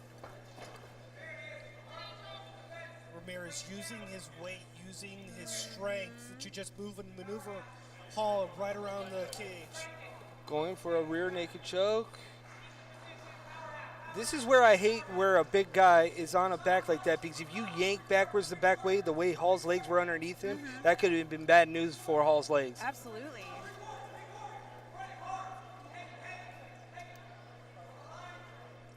Ramirez staying really active on the top.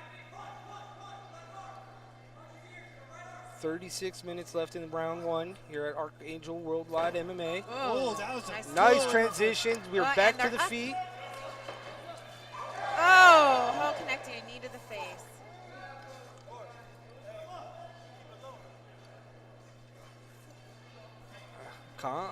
Corey Hall landed a knee to the face of Angel Ramirez, which you cannot do in MMA, and he realized that very quickly.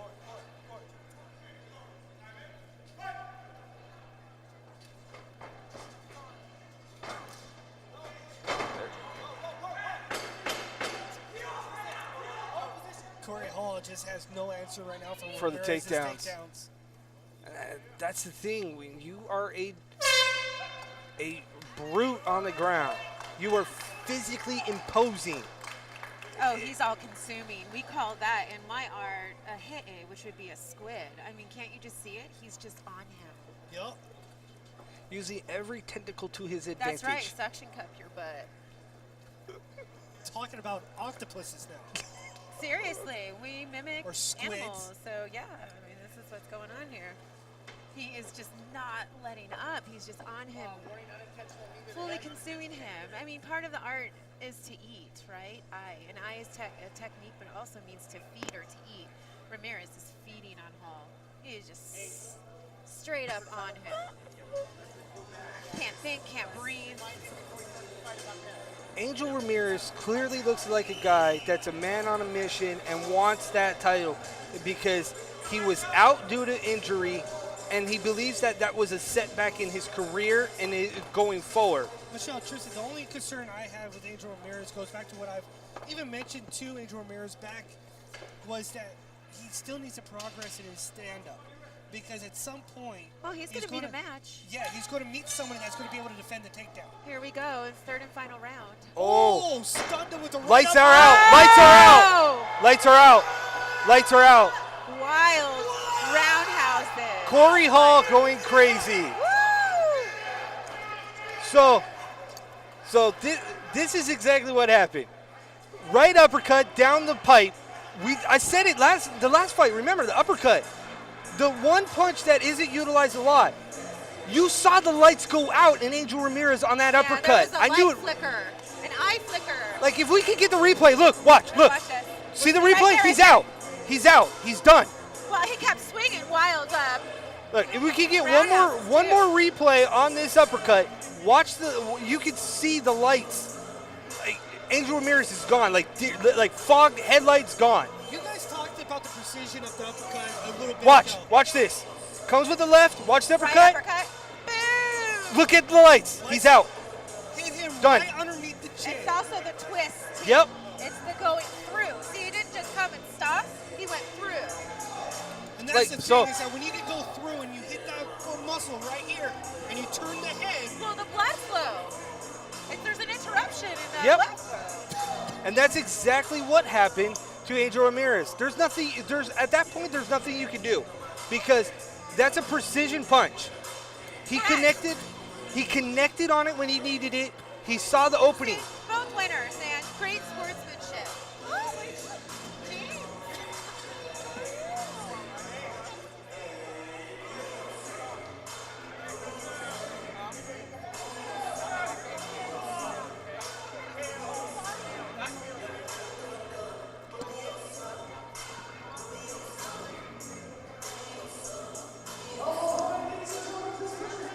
You're,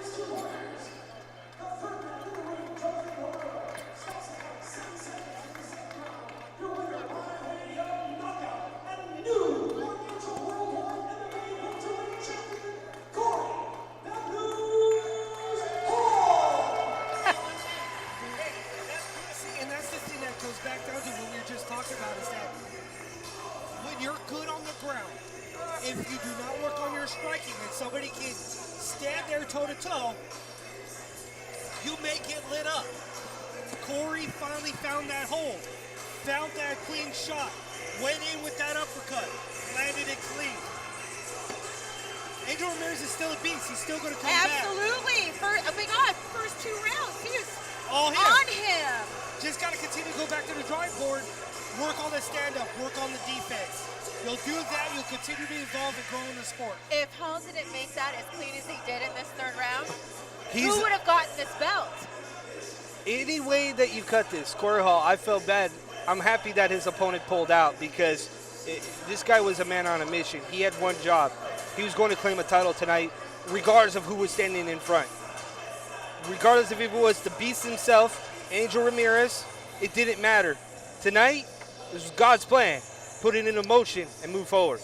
Sandy, he must have been a good boy this year. He got a Christmas. Right, got off the naughty list, but apparently Angel Ramirez went right onto the naughty list. I'm just surprised that the new Archangel 185 welterweight title didn't come out with a bow on it. Oh, that's true. It should have. I'm deeply saddened by this situation Or a now. Christmas hat. Dude, like, we should.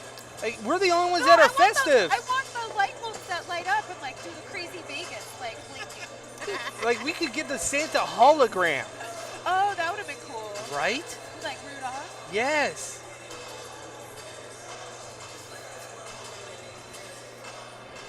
Dang, that was a clean right uppercut. Like, That set the foundation. You need that. You just followed up.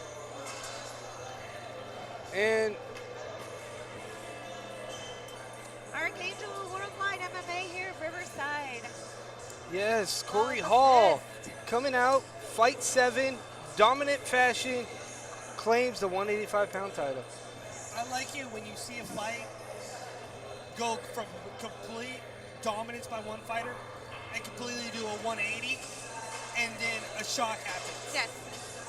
That's what's so special about combat sports and MMA. Correct. Is you just don't know. See if we can get Corey Hall over here real quick. Let's talk to the champ.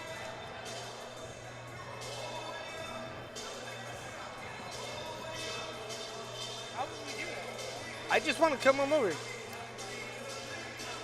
I'm going to do something unique.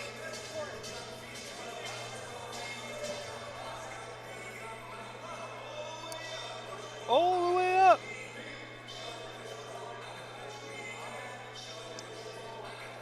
Give him my, What? you can give him my headset. Okay. Nice and sweaty. Sean, get him.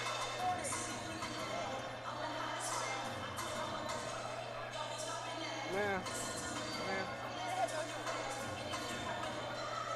We'll get Corey on the ones and twos here in a minute. We'll talk to the champ of the 185-pound division for Archangel Worldwide MMA here in Riverside. He's checking out with the doctor right now, getting a Right. bill of health. Of course, even though he didn't take a lot of damage. I think he broke a nail though. when he Broke was a throwing- nail? Yeah, the Oh. uppercut. He probably. That's a little sad.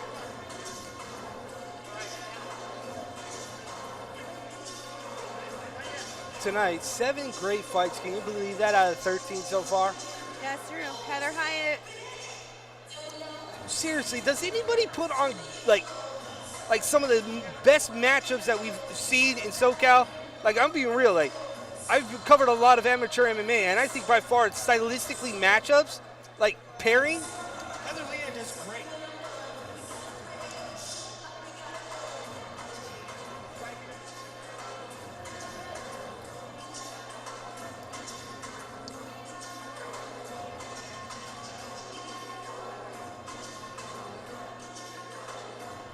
Check out with the doctor here.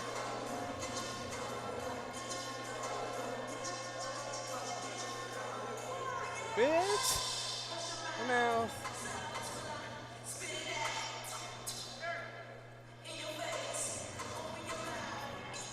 So focused, even signing paper.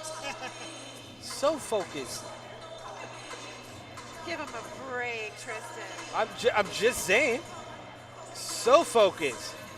Just to sign paper, I think that belt's a little too heavy for him. Nice. Needs to be altered. But the belt is It's for a big boy. compared to the last one. That's a good looking belt.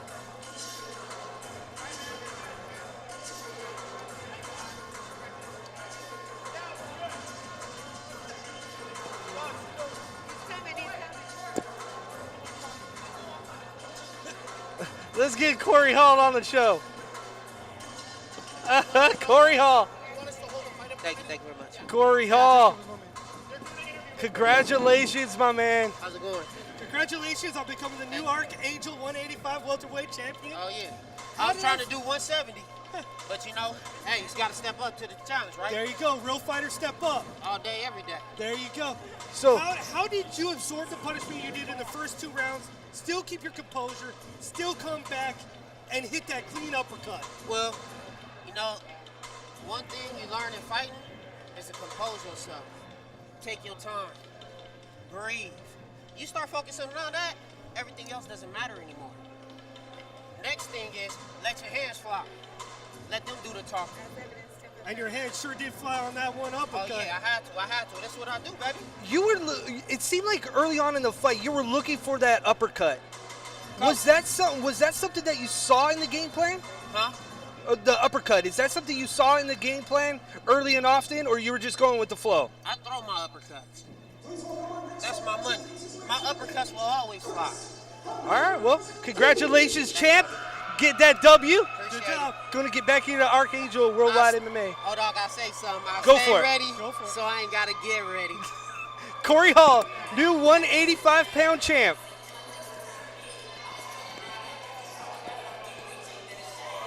So now we got Austin Duns versus Christian Keys coming up here at Archangel Worldwide MMA at Arlington High School.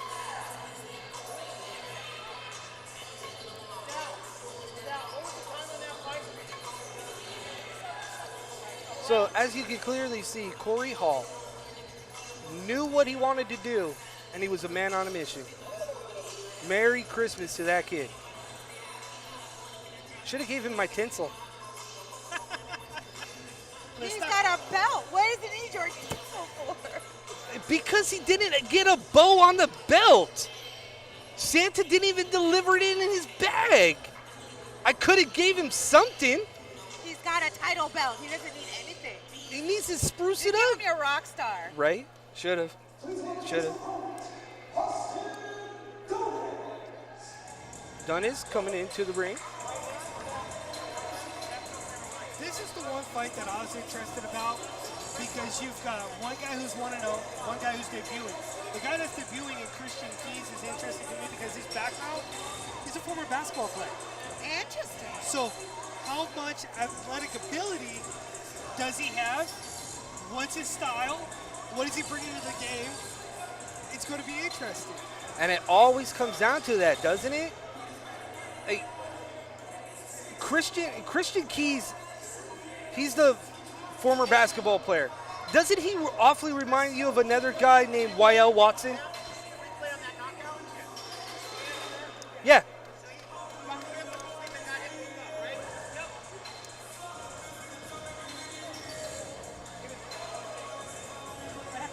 So on the replay, Camo Commission just wanted to make sure that the doctors get their records right on Angel Ramirez on whether or not he was knocked out initially.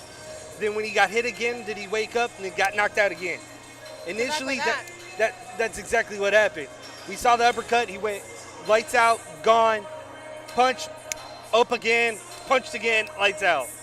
So they got it right. It was a good stoppage. I think it would have been a bad stoppage if we let it go any longer. Well, it's hard to tell. I mean, definitely there was lights out. But was he still slow to recover, or was he actually lights out again? Right. And that's the thing. In amateur MMA, you have to take very good care of your fighters. Yep. And that's what Camo always does. They worry about these fighters nonstop, especially if they get knocked out bad. Like we've been at a Camo show where we've seen the dude get stretchered off. So, you got to understand that these kids, everything's on the line.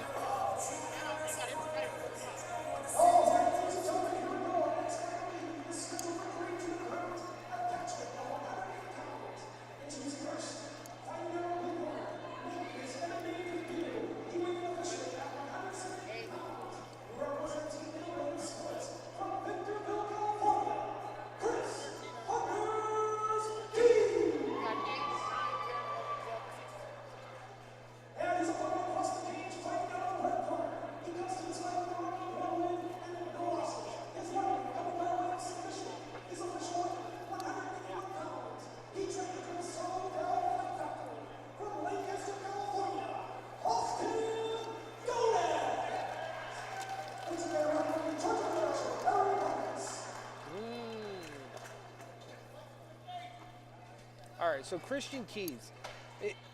This kid, because of his background, he reminds me a lot of a former UFC fighter, bantamweight fighter, Yael Watson.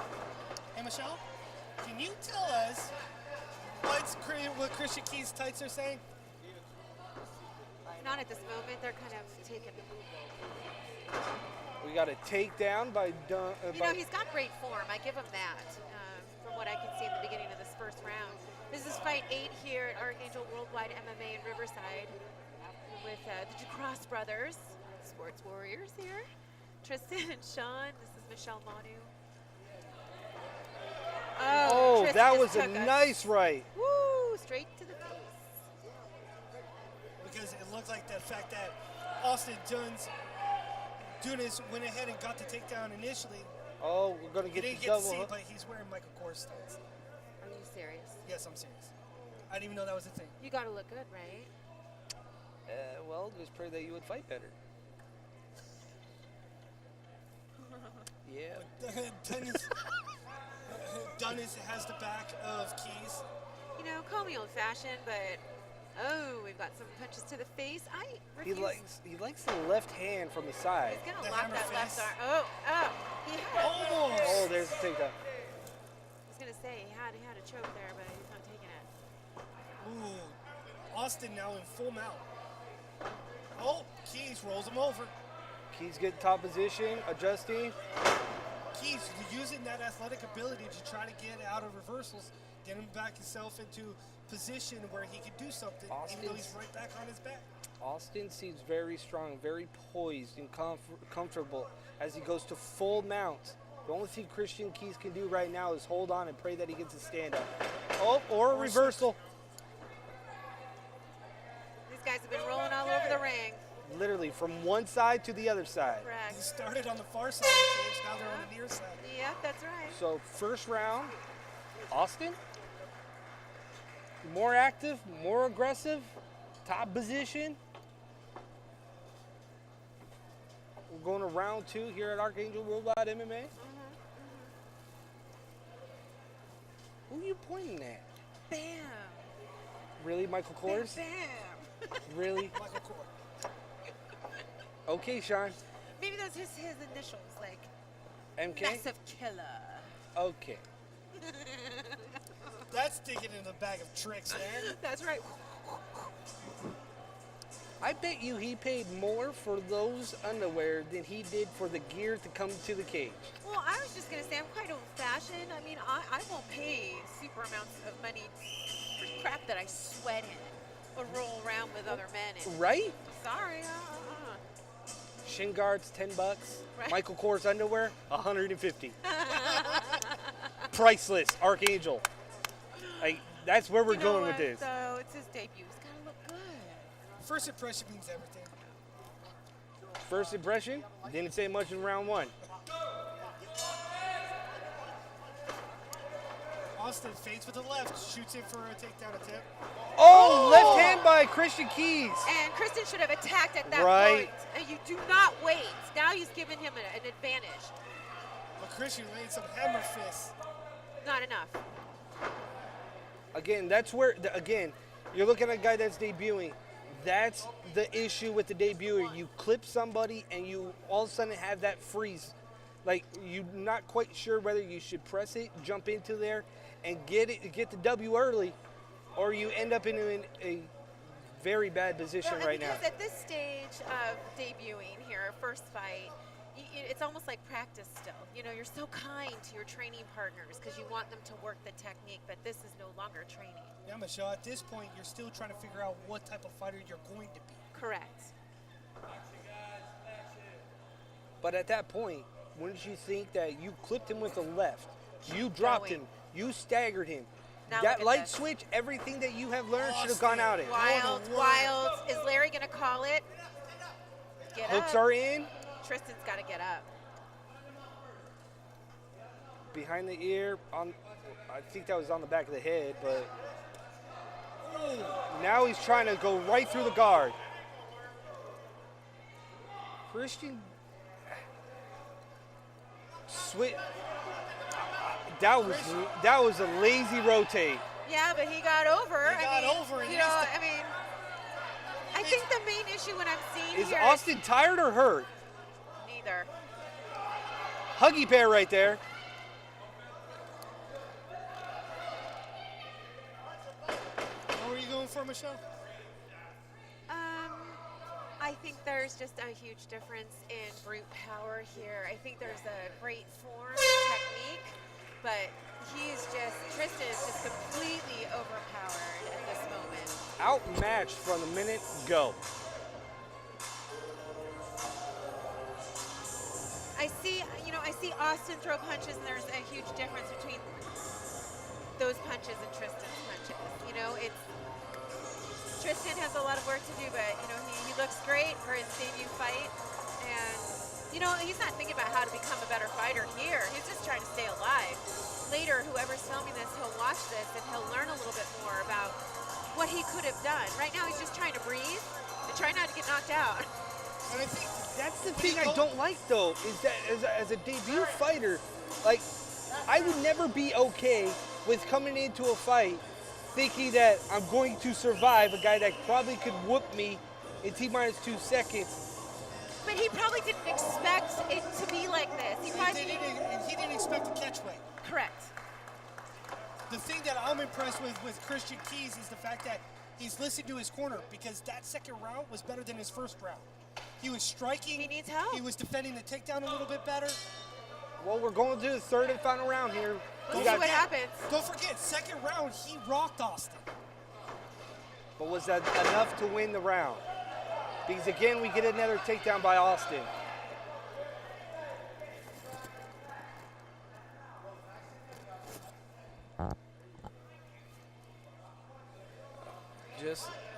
I feel like that if we slide a pillow onto Christian Keys' chest, Austin might go to sleep and Christian can win this fight. I'm just saying. Like, there's not a whole lot of action going on right now. Though I love Christian's spirit, because he came out just throwing a left straight punch, and Austin came in anyway. But you don't see any deterrent in his spirit right No, now. he's still out there You know? trying to do something.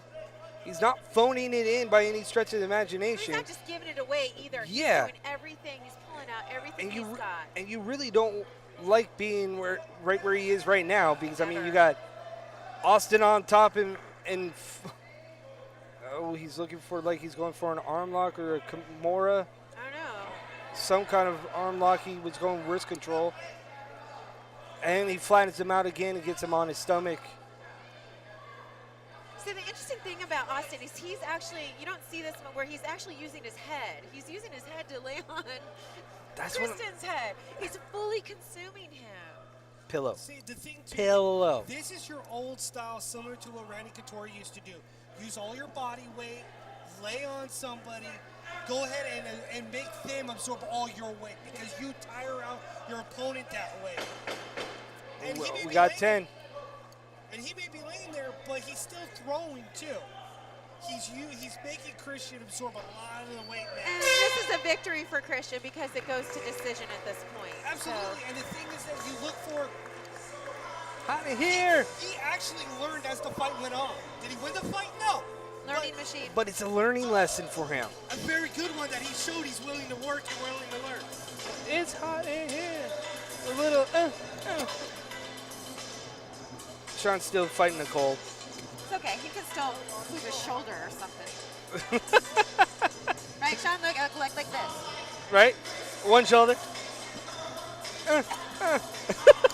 You do the hip thruster too. What's that thing? They think you're going to do this. The There you go. What is that? Huh? What is that called? talking about the Backpack dance? The what? The backpack dance? Backpack? Or doing the floss? A kid did it. It started on Instagram doing the whole floss. No comment. I don't know what Sean, you're talking about. Sean, this is the lady that didn't even understand what I didn't see that movie. How do you not know what I'm gonna drop kick you both right now. You probably could. right? You probably could. But I love it when you got worthy opponents, though.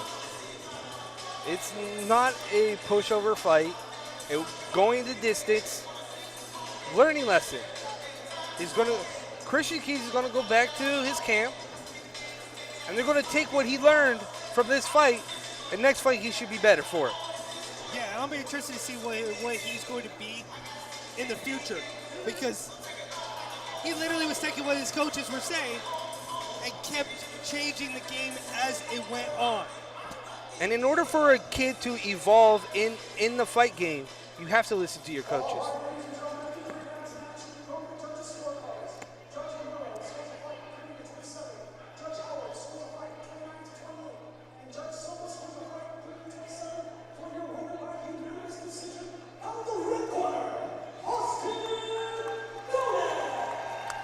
There it is.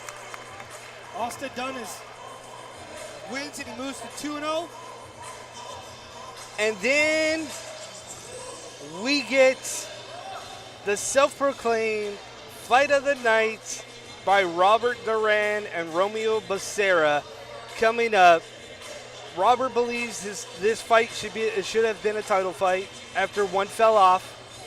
He believes that this is hands down the best fight on the card. We will see if both these guys show up and show out. I mean, dude, if you're going for a fight of the night, you got to outdo Angel Ramirez and Corey Hall. Good luck. Not too often do you see a guy get knocked out on his feet and just go blank, especially in amateur MMA.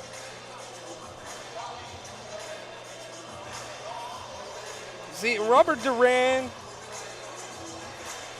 he said something that was very interesting because, again, when you look at Robert Duran, you think about his background and him being a freestyle boxer. Hey guys and girls, picture.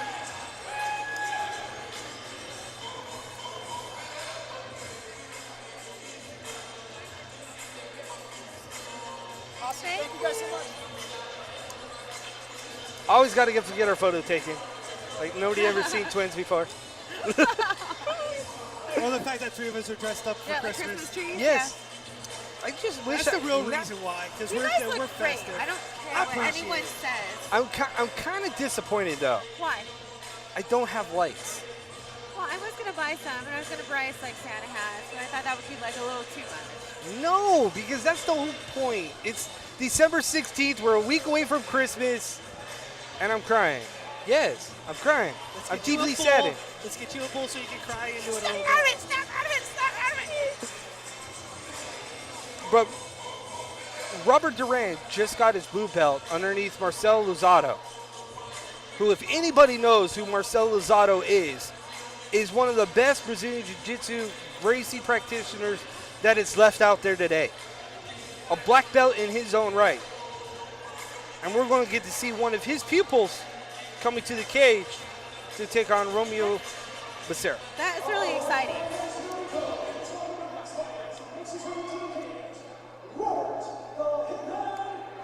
Glad you guys saw that. Because I just wanted to confirm, like, these guys have been fans of this stuff.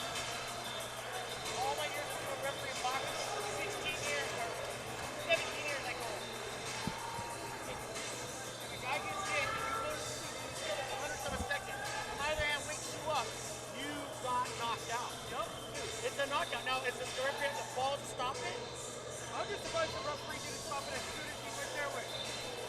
You know what? I think the referee, because we all register shit, you know, it's like, did I just see what I saw? That's like 2 seconds. Yeah, it was bad. You see the eye flicker. No, you don't. Right. Right. And boxing a lot. Yeah. I missed it so quick. But I wanted to confirm because these guys are swearing that we freaking, the guy got in and he got all like, oh, okay. And I said, no.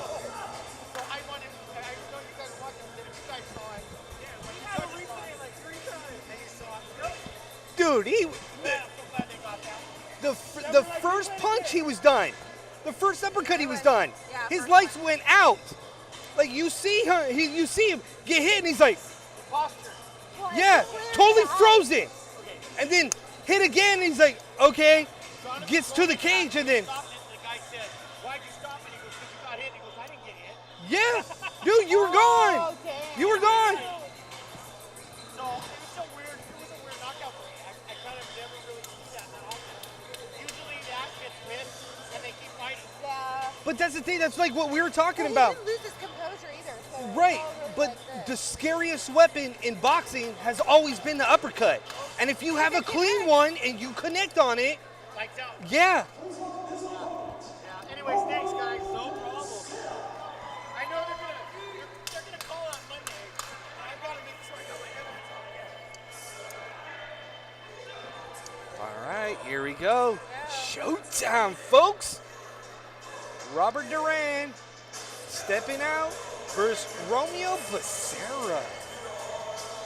Fight night here at Archangel Worldwide MMA in Riverside. Arlington High School. I'm Tristan Ducross. This is the legend, Michelle Manu, with my brother, Sean Ducross. Robert Duran is in the blue corner, and Robert Becerra is going to be in the red corner. We got some little guys coming out here tonight, so I can understand why you're talking about fight of the night. Somebody's going to sleep. Get the water filled. Oh, there he is. These two guys are going to let their hands fly. Yeah, this is going to be fast. Another one, don't blink. Bam! It's over. Yeah, I so do not see this fight going to the ground at all. Right? Pain, respect. Either that or he's stretching. No, he's fighting worse. I think he's also praying a little bit before he goes in. Yeah, that was respect. You know what's interesting though about this fight is that you got a guy again has all the tricks in the book, master of none, facing a guy named Romeo Becerra, who is one of probably the most well-rounded fighters that is on this card.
Cage is locked.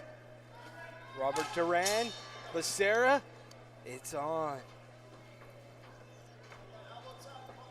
How light these guys are on their feet. It's just truly amazing to me. I always like watching the little guys fight. So amazing.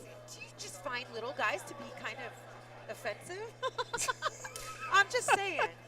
It was like the third time you said that, I'm like, oh, because, you know, obviously I weigh much more than these gentlemen. The smaller fighters always seem to be more So energetic, more fast.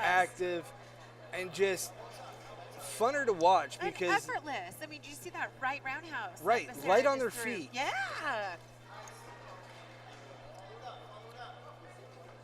Becerra has the red tape. Oh, Duran oh, oh. has the blue tape on his Duran gloves. caught Becerra's We're going right for a leg. takedown. There's a Going takedown. down. Becerra on the ground. Let's see how his defense is on the ground as Duran looks like he's going for some kind of submission from the side. Oh, look at that. Try to flip Head him off control. and just got that. Got the takedown. Stays on top. Controlling his breathing. Becerra getting a nice neck stretch. Tries to flip off and gets position change. Oh, body shots. Up, down, up, down, up, down. I can't. Oh. Right. Eee. Now, love eyes. Only if I had little mini me now running across the screen.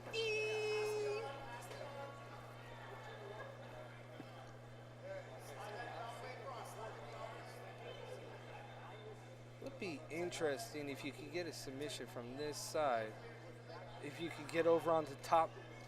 If Duran could get that leg out of the little clutches of Becerra, we Pull could back. see. Right. Look at this. Pull back. Oh. Pull back. Oh. Duran's got that in deep. Just pull. Oh, God, I can't watch. A little bit of an awkward guillotine right here. Oh, He's gonna- shoot, he's shoot. He's gonna- going to tap. Is he going to tap? He's going to have to Oh. let He's go out. of He's it. out. Oh, my God. Now he's sunk it in. He's going back He needs for to it. drop his elbows. Oh, he went to Oh, throw Becerra's him. out. Duran went to throw him with the guillotine. And now they're back up. Here we go. Becerra, And they're back down. Becerra going for his own version of a choke. Duran, Oh, his is in. Oh, It's underneath the chin. Oh, flip. he's Flip. got to flip over him. Duran. And he's going to let it go. Yeah, he did. No. Oh, I can't see. We got a Okay. full mount. We're going to flip, get top position. These guys, like I told you, both guys very well rounded. Very well rounded, yes. So much so, their corners are kind of quiet. Don't you guys Right. see that? Letting the They fighters. trust in their fighters. That's when you know that these fighters are good. Yes. Because you know that they have a game plan and they know that, Ooh. corner man just ate Bit it it. coming into the cage. Doctor, Man down! Man down! take a knee. Right? Not like Colin Kaepernick, though. And we're going there. Oh, No, we're not. No, there. no, we're not. I'm just going to segue into this one. There you gone, done it, ruined the net. So, Becerra's been interested because he's throwing his hands rather than trying to get the fight to the ground. And you've got Robert Duran, who wants to get the fight to the mat. Johnson did not want to say anything to the I'm out! I don't know if we got anybody sensitive on the other side or not. So I'm bailing out. I'm pulling my parachute. Ripcord! I'm out on that one faster than lightning. Becerra standing in the red corner. Robert Duran in the blue corner here at Archangel Worldwide MMA. Live the Fist 2 at Arlington High School in Riverside. Tristan Ducross, Michelle Manu, and Sean Ducross calling the action right here. Round 2. We've watched these fighters before, and they are just, we're talking about self-evolution tonight. That seems to be part of the theme, the Right. themes that we touch on throughout the night here. And these fighters have really evolved. I see great fighters here. Well, we got another jingle bells, jingle bells, Sleigh jingle bells bells. ring. Are you listening? Listening? I wish I knew the song's lyrics because I have no idea. No, you have. And I like how she starts whispering. I know, it right? after a while. We're like, whoa, wait a You guys minute. are Yo, talking. we got this. Okay, Jewel time. Over. James Trotter, our You lucky know, guy That would behind have been a everything. beautiful front thrust kick, and he stopped. We should get him on camera yeah. so he can say Jingle Bells too. JT Media. Ooh, Becerra. We got left-right combos going. Oh, nice Watch- thrust kick by Duran. That was Oh, almost another low blow on a front kick. And Becerra tells Duran to come on, let's go. So far, both these guys, talked to them earlier in the evening, they guaranteed that this was going to be the fight of the night, and so far they ain't letting their fans down. You know, I think they're actually enjoying themselves. Ooh, Duran hits a nice clean right. We got a clinch war. I think there's some mutual respect between these guys. They have a lot of respect for each other. You can tell they both respect their power. They respect their striking on both Oh. sides. They make each other better. That choke is Okay, in. it's It's a over. Look at this, sportsmanship. See? I love it. Corners were out of it. No egos, no drama. No. This was two warriors stepping inside of a cage Love and it. getting the job done. And at the end, mutual respect, hug it out. Love it. I love these two fighters so much.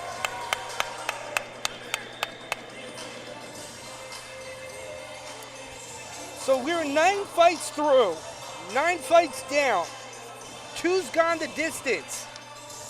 We're Everything going else- with the distance. We're going with the distance? Yes, it's that one song. I don't know that song. Going the distance is a song. I just don't know the rest of the lyrics. Hold up. We're going for speed.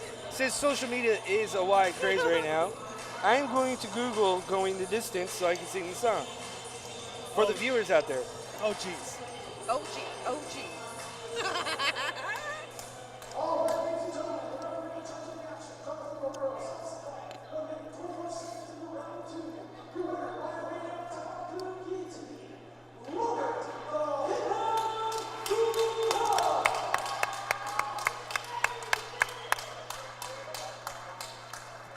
Yes, that's it. Right He's there. going for speed. She's all alone, all in her alone time of need. need. Sung by the Cake, Going the Distance, folks.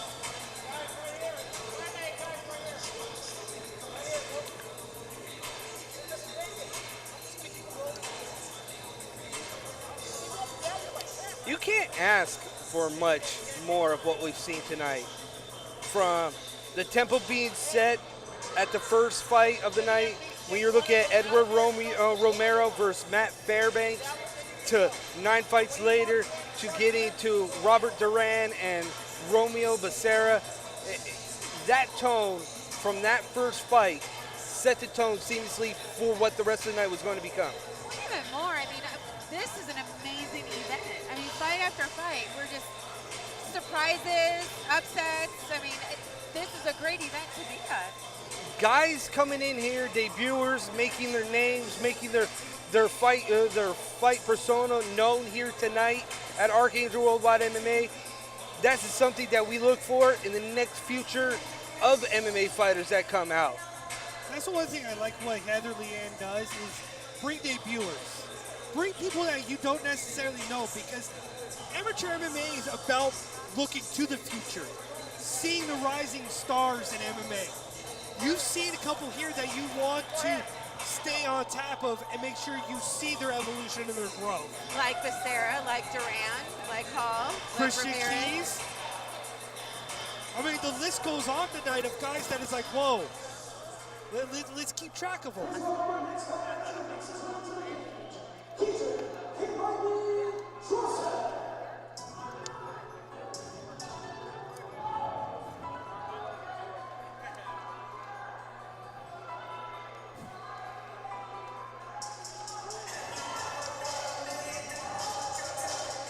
Oh, he's doing the jumpy thing.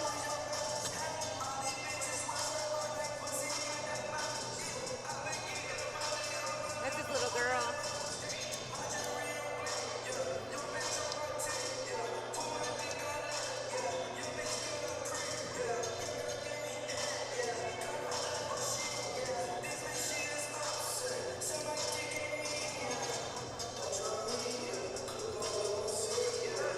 So we got Duran, Drusen versus Tone Lee. Tone Lee is going to be an interesting fight because he fights out of King's MMA out of Anaheim. Anaheim. These guys has a list of who's who out of Anaheim. Right. And Huntington Beach. They also Yeah. have a training. Dari she's the one that brought King's MMA to Anaheim. He runs that camp out there. These guys are as legit as they come. Fabricio Verdum has trained with them. I mean, you name it. To have this guy on here is going to be a treat for the fans if it goes the way it's supposed to. But Tone Lee, he's 2-0. 2-0, Tone Lee. And all of his fights have gone the distance, though. Drusen, last fight lasted 40. His in-ring time, 44 seconds. Sean, that's it. He has 44 seconds. So how would you describe Lee's style? Lee's style is more of a, how would I say this? He's a unique crossbreed between a Muay Thai fighter and a kickboxer. Okay. So he likes to be inside the pocket a little more than what I would think he would because of his size. Because Stronger inside though. when you look at his size and you look like at his opponent, he loves fighting inside the pocket. Now, when he does that though, sometimes he leaves a lot of his vulnerability in his head wide open. And there's a huge height difference in this Yes. fight right now. And so when you're looking at something like this, it plays into the factor of Drusen versus Tone Lee because everything that he is suspect to is going to come into play here because of the length of Drusen.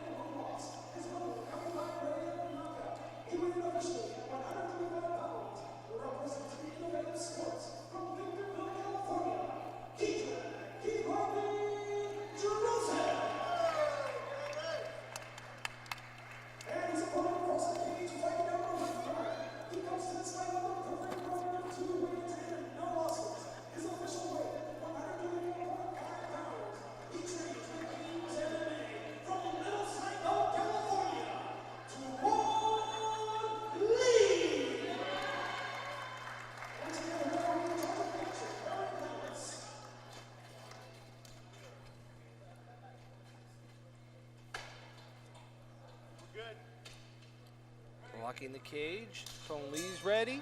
Drusen's ready. We touch gloves. It's go time here at Law of the Fist 2. Oh! There's the takedown by Tone Lee. Gets it back real quick. What did I say? Wanted to close that distance. He loves being in that pocket. He gets that takedown. Just got to throw that left leg up over the top. There we you go. Full mount already. Full mount. Oh, laid some nice ground and pound. Watch the back of the head. Drusen looks completely Neck. Oh, overwhelmed. that's it. That's it. Oh my That's God. in. Tapped out. RNC done. Rear naked choke here. Less than a minute in round one. This kid got up as if, like, yeah, I knew I was going to do that. That was confidence in his ability. From a guy that Look at has him. gone, He's already having his debriefing with himself.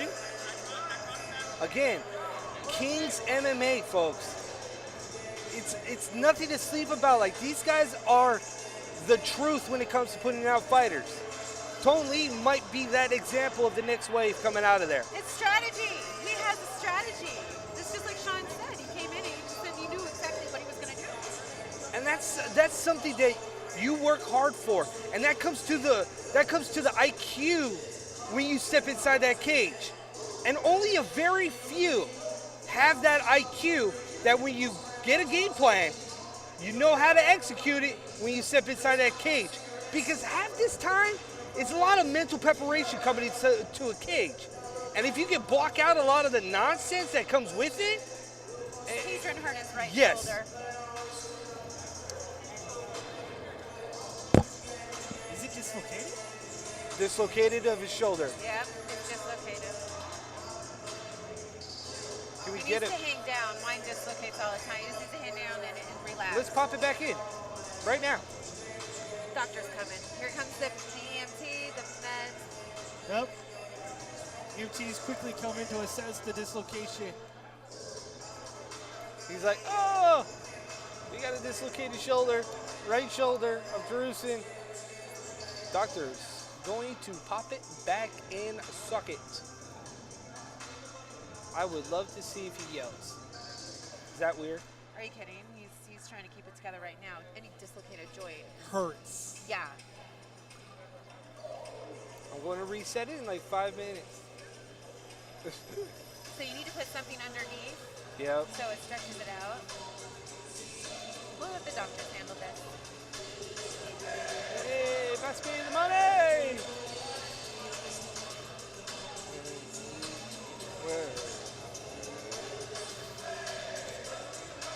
Popped it back in, Ooh, so much better. right? Just like snappy snap snap. That's impressive. He pumped it back in himself.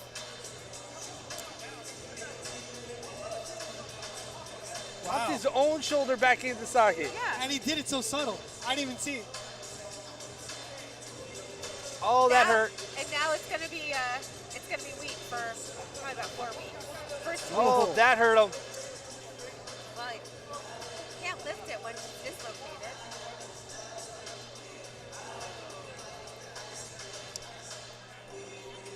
They're going to have him sit, and they're going to readjust it again. Here they go. Pass me the money! Good grief. Baller. And yet I'm still single. People like my photos and all. Oh, you want me to be a matchmaker now, do you? Sure, go for it. Go for it. I think he can use any assistance. Guys, not nice. I'm gonna kick you off your chair. Hey, I'm his brother. I don't care. I've got that leeway. I'm in the middle right now. So looking like it's popping in his own shoulder, it looks like it did not go well. Well, but it dislocated again. Yeah. You can't be lifting your arms above your head Look at that, after. pop right back out. Yeah, it'll get fixed.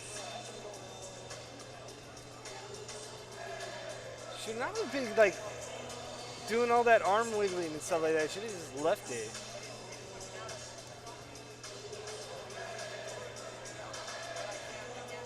I wonder if he broke it. That's popped out right there. Pass me the money!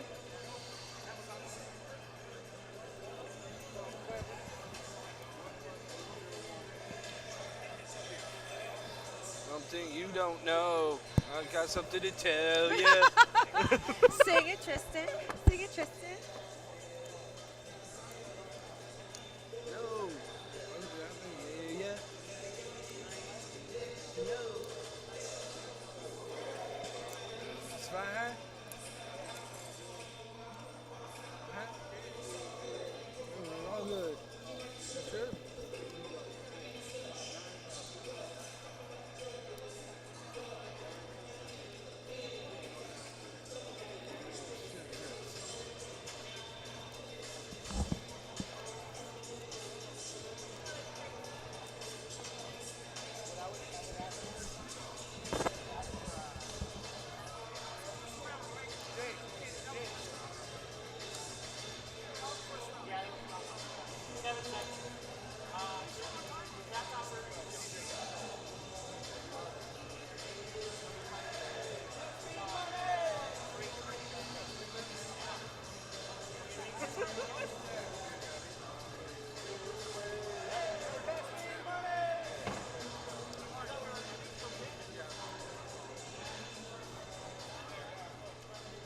Three more fights. Can you believe it?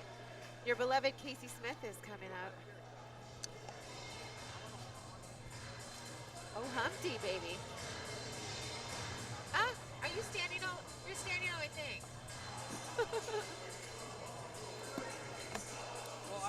I look funny, but yo, I'm making money.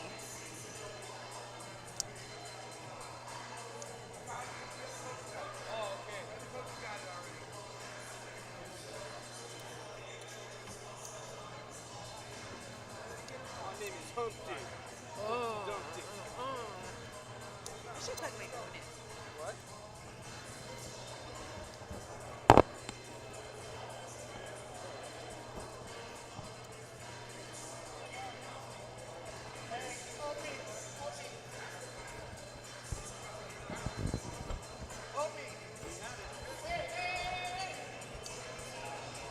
You need to charge your phone too.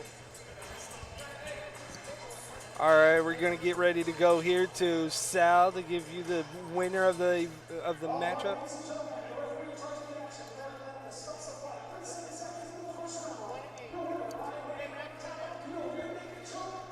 Woohoo!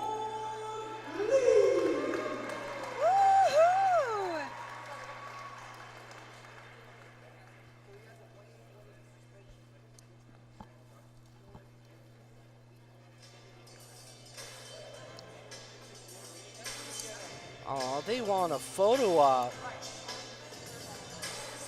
They should get one, I think.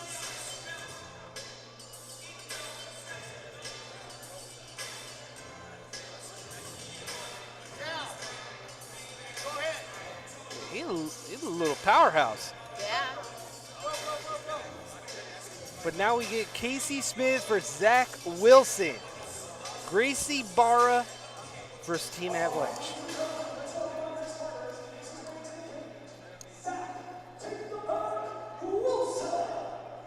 And no, we are not talking about the truck.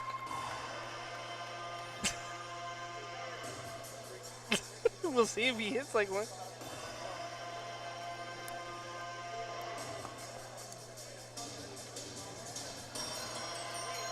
Is it just me, or is I'm feeling this entrance music. Boom. 185. I'm still waiting for Andre Hudson to his grand entrance. Like, that's all I've been hearing all night. Is that we had to flip the last final fight of the night for Andre Hudson for his grand entrance.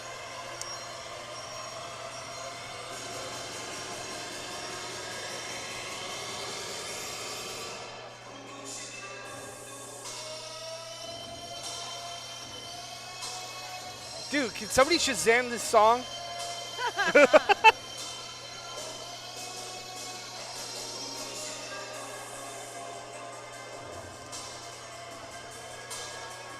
Archangel Worldwide MMA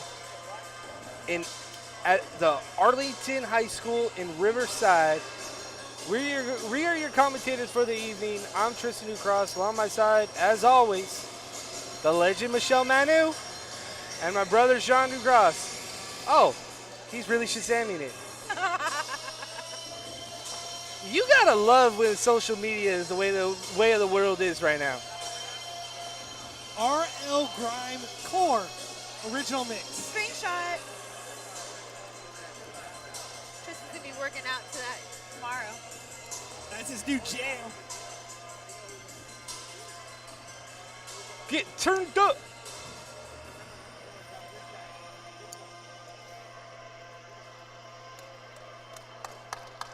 All right, we got one inside the cage.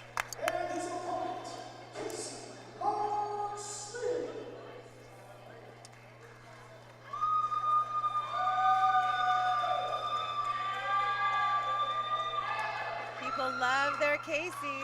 Apparently.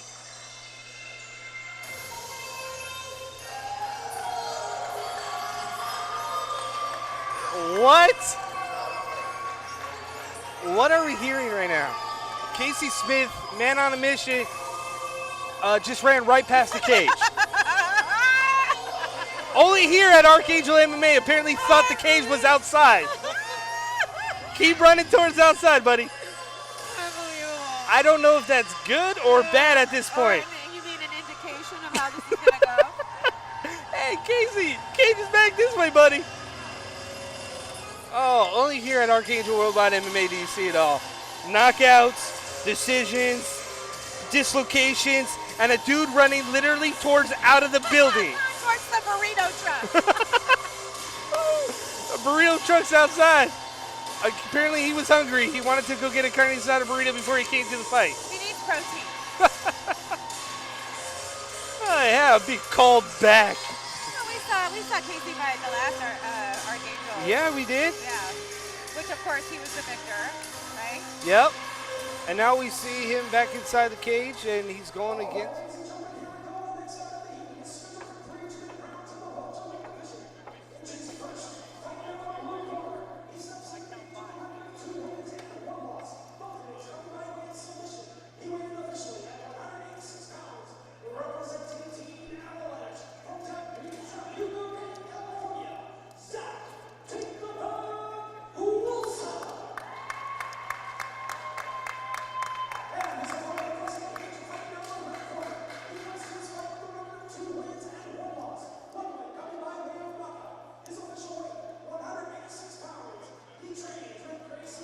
Costa Mesa.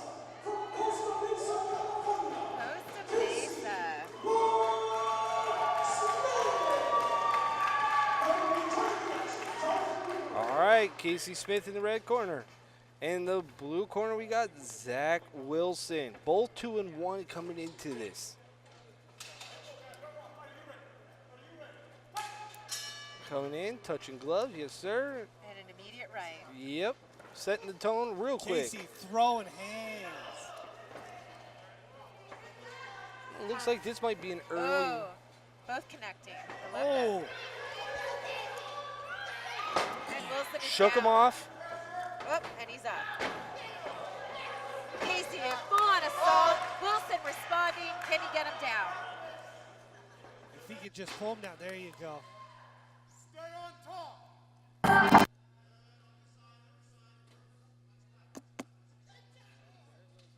Still there.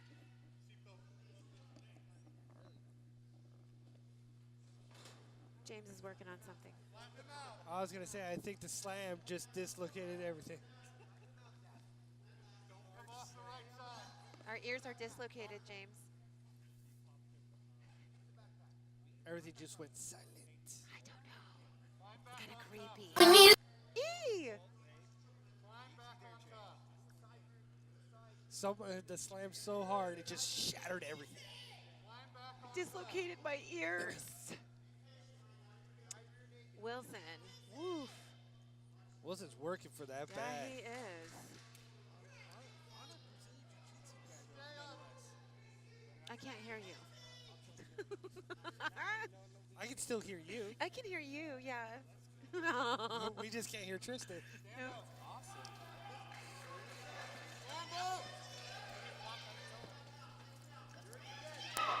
Casey taking Wilson down. See if I'm back. Yep, gotcha. You're back. You're back. Thank you, Trotter. JT Media, amazing. Coming in clutch. Always on the fly.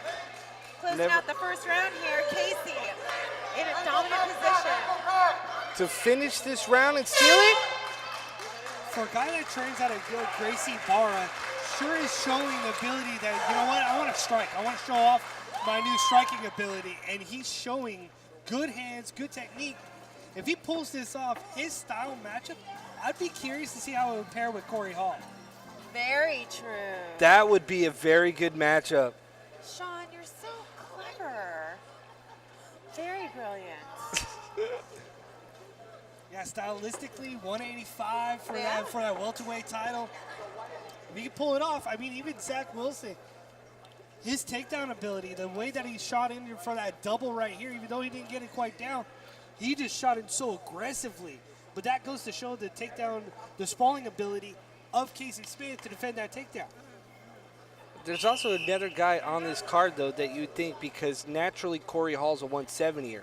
So does he defend the 185 belt against like a Casey Smith, or does he do it against like in one of the victors later on tonight in the main event on Andre Hudson versus Armando Marcial? Ooh, remains to be seen. If I'm Corey Hall, I look at both titles.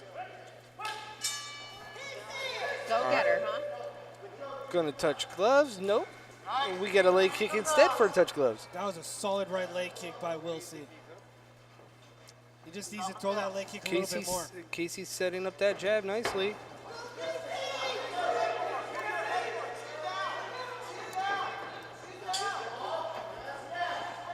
Zach Wilson trying to do his best impersonation of a wrestler and take down Casey Smith, just can't seem to figure it out. Yeah, but I like Wilson. There's something about him. See, and then Casey gets that takedown.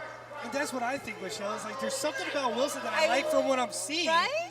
But I can't figure out what it quite is yet. But there's something there. But Casey is just showing that he's overpowering Wilson right now. The fact that he's striking and then basically he doesn't even see the takedown coming. No, it's true. Slow, methodical work by Casey on the top. Yeah, not rushing anything at this moment. Nope. Interesting. His corner is simply just voicing out patient, be patient. Don't overexert yourself. You know where you're at. 38 seconds left of round 2 here at Archangel Worldwide at Arlington High School in Riverside, California. If he could just posture up, Casey Smith could do some damage from this position. Head's pinned against the cage. Zach Wilson not using it to his advantage.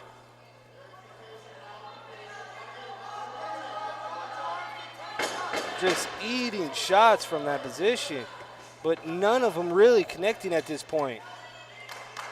Casey Why just, do we call this? And we're going to get a takedown to end that round.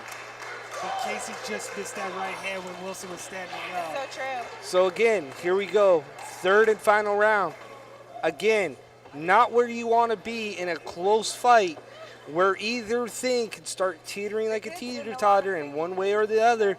You could start seeing a tidal wave taking towards, maybe it's going to go to Zach Wilson. You know, you just never know. Casey might get overconfident, and it would go to Wilson. But no, why do a takedown at the end of a round? Why waste all that energy? Exactly. All while you could have gotten yourself in better position by using the cage to your advantage when you were against the cage. Instead, you let a bigger man lay on top of you. And then when you finally get the position where you wanted, you get the takedown, but you could have probably done that earlier in the fight if you used your tools of the trade inside that cage.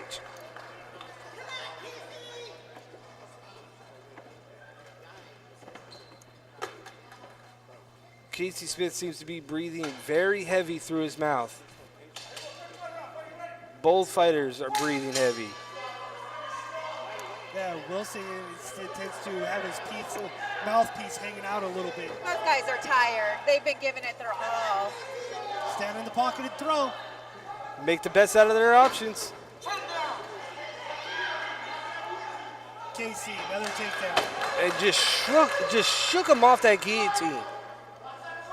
Well, they're sweaty, so it's slippery. It's like the ancient ways they used to rub pig's fat or coconut oil on them to make it slippy for their opponent. Makes me wonder if he has vegetable oil on him. Now they're just sweaty.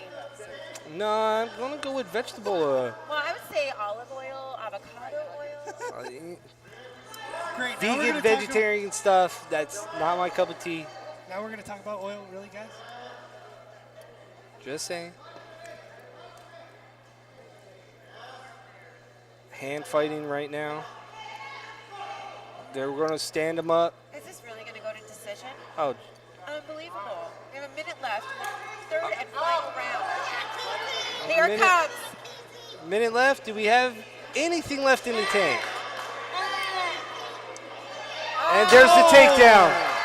And that will probably be the end of the night for Zach He's got Wilson. Casey. And in a goes in the choke. full mount. It's not deep enough. No. Can't get underneath the chin. He's going to get out of it. Top position. Stay right here for the last 30 seconds, and you're going to win. Doesn't his game plan of Casey Smith kind of reminds you of a little bit of a younger of a Tito Ortiz style? Ah, interesting. Yep, see, Wilson's corner yelling, "This is it, get up." Get up. That's what his corner's yelling, and he can't get up. He better guard himself better. He's got to block instead of Or calling. he been calling. There it is. That's it. You know what? Bravo to Wilson. But Casey took this one. Yeah. Oh, most definitely. I like what I saw from Casey tonight. And I like what I saw from Wilson, too. He was down to scrap, that's for sure. Oh, heck yeah. Casey has to respect that. Awesome. Longer day at work, but worth it, right? All day. All day. All day. Been up since 6. Oh, God. I'm just saying they didn't get to go home early tonight. They went the full day of work in the rain. See, it's like a double-edged sword when you go to distance because it's a learning aspect of the game, and then going the distance also is disappointing because you know at some point you should have been able to finish the fight. So I think of it as like it's always a double-edged sword because it's a learning experience in itself because you just went a distance and you were in a war. And then it's also disappointing because you know at times you had the opportunity to finish the fight. Well, maybe, but you didn't take it. Right. You know, I mean, maybe it presented so quickly that you thought it would reappear, but Yep. it never really did.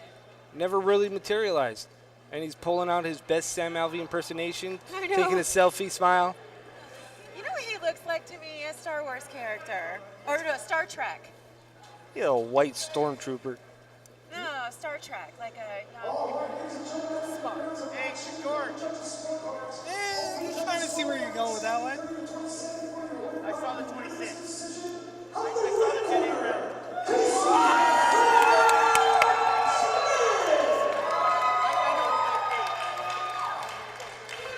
Did I hear that right? Somebody gave him a 10-8 round?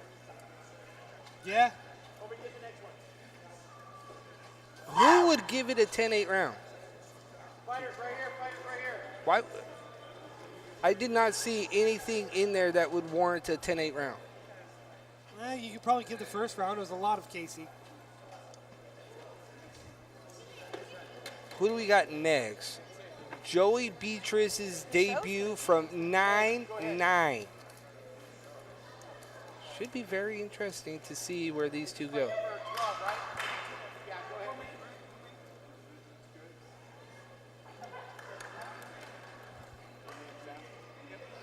Been a very interesting night tonight, right?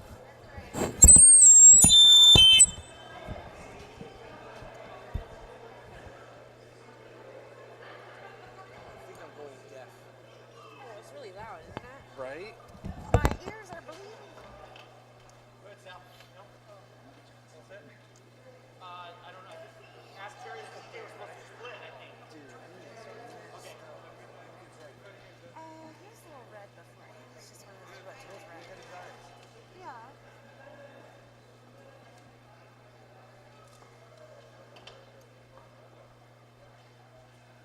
I wish I could crack my ears or something. You can. My boyfriend does it to me all the time. I hate it. There's like cartilage. I'm not gonna try. It's like right there. And he's just like. Really? Ah!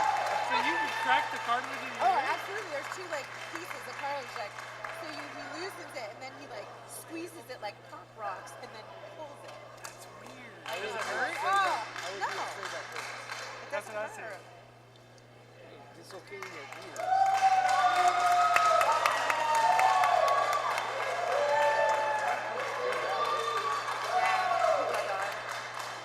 So much for the grand show, right? Right?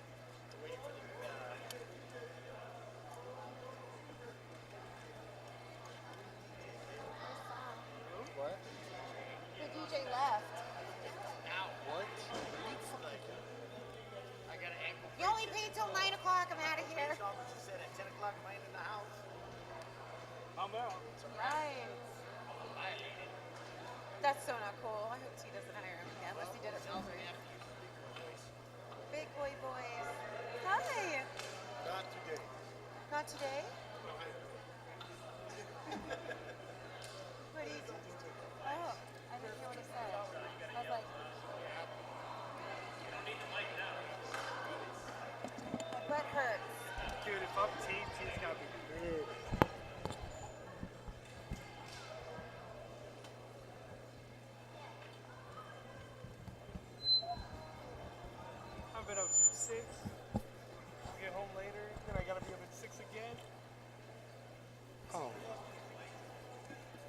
Baby girl's gonna wake me up again. Life of a live MMA commentator. You need your own show. I You have, should pitch it to Netflix. right? I wouldn't even know who to pitch to Netflix. Be on Netflix or Amazon.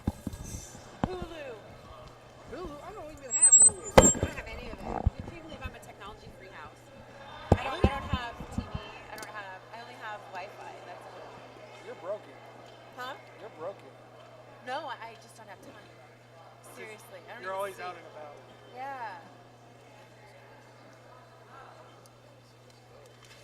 You travel so much, don't you? Now, what are we doing? A lot. I went over the world this year. I'm very, very lucky. I really am. But I'm exhausted too. So I'm trying not to. Overdo it? Yeah, this year. I really overdid it this year. Like stupid. Well, it's gotta be fun because at least you come back with stories, right? I mean, I'm teaching all the time. Whoa! But isn't that fun? Yeah. Reaching hundreds to like 1,500 a weekend. Yeah. That is fun. The exposure. I get to talk about the squid and the different birds, right? And teach the movements. See, that's the unique thing that you're able to bring is your culture. Yeah. Love it.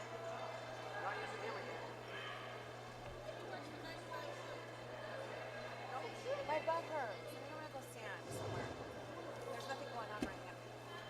Oh, metal seats. We need cushions. I got a cushy butt already. So.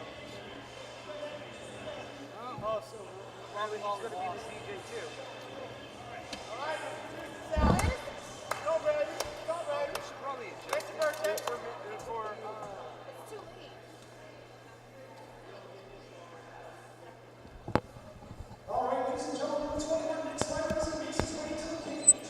Soldier of God,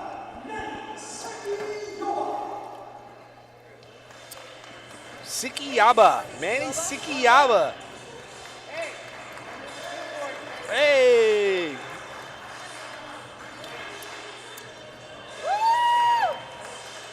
For people, there's like 2 people clapping. What's the flag?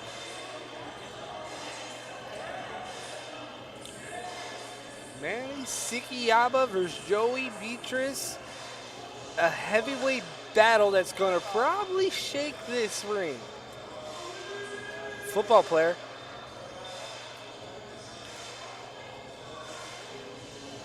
Tall, hopping around. Champ.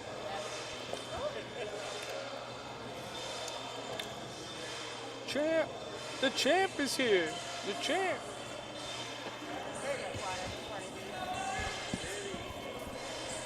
They said just go. Hey, I'd have been done at 10 if you can't win this game off. Yeah. What? Want me to go beat him up? Probably got to fight back from it. Commentating. They don't just get any girl. I can't be a ring girl. I'm too old. Here's the big bad boy. Maybe.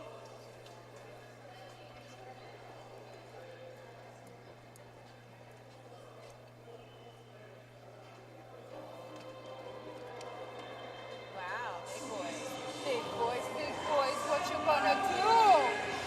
Who would have thought? We rolled with him, and he's now going to be an MMA fighter, Sean.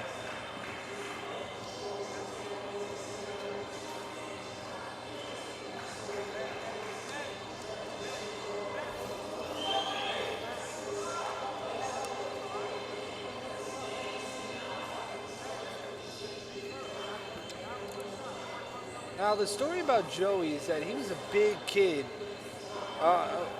and he joined 9-9 to get into shape, to get his life right. And now here he is debuting in mixed martial arts. Joe Morrow over at 99 has a lot of technique and teaches a lot of kids over there. And when you're looking at Joe Morrow and what he brings to the class of 99 over in Wildemar is the fact that the guys are very strong on the ground. We're going to go to Sal here.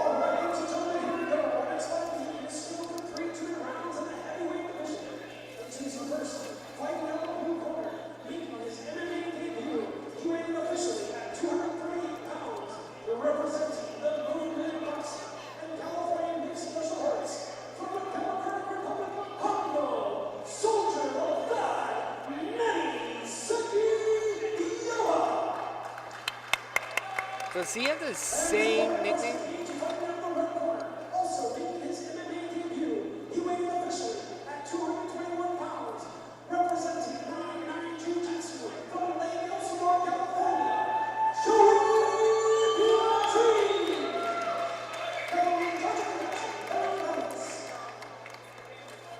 Joey looks bigger than 221 to me. He weighed in at 221. Manny Sikiaba weighed in at 238. I think it's roles reversed here. Really? Just saying. Oh.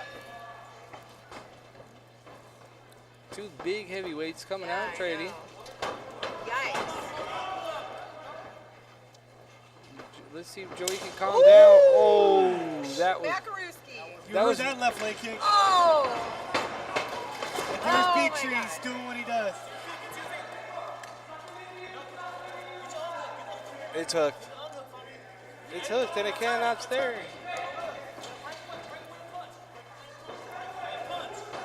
He's always going to break the cage. I love it. That's what Oh, man. Sakiaba Help. raining bombs. Oh! Oh, looks like Manny wants to stand and bang. Despite all that pressure right there, Joey stayed relatively calm. Yes, yes. Right? Sure did. For a debuter, really Yeah. calm. Oh, exchanging. Love it. Big, heavy right hand by Joey Beatrice. That lets him know he's here. That was his one shot to let people know that he was here.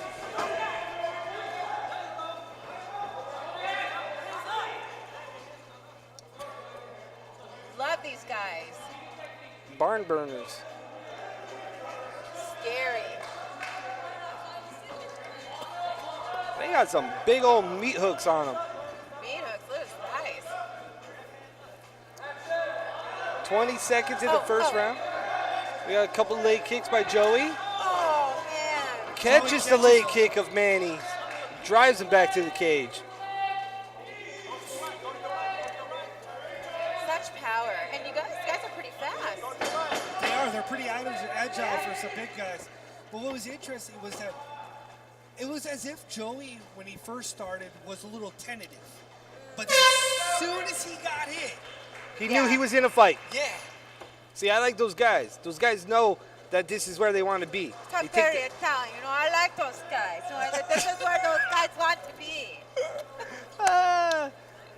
Only here at Archangel Worldwide MMA. Please continue, Tristan. I mean, Godfather.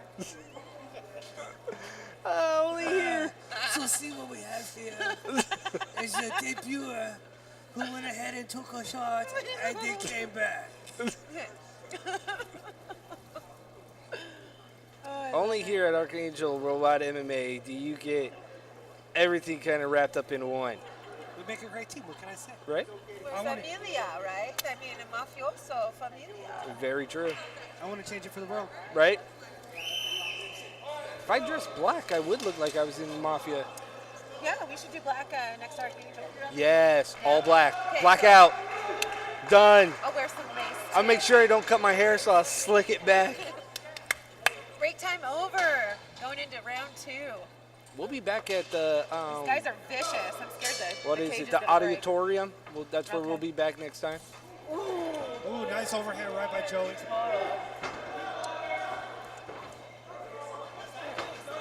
A couple exchanges early. Covering up. I like that Joey covers up nicely. Trying to Trying do to a left super punch. Superman. When you get your hands up, you know that you, What the heck was that? Stomp kick, huh? right?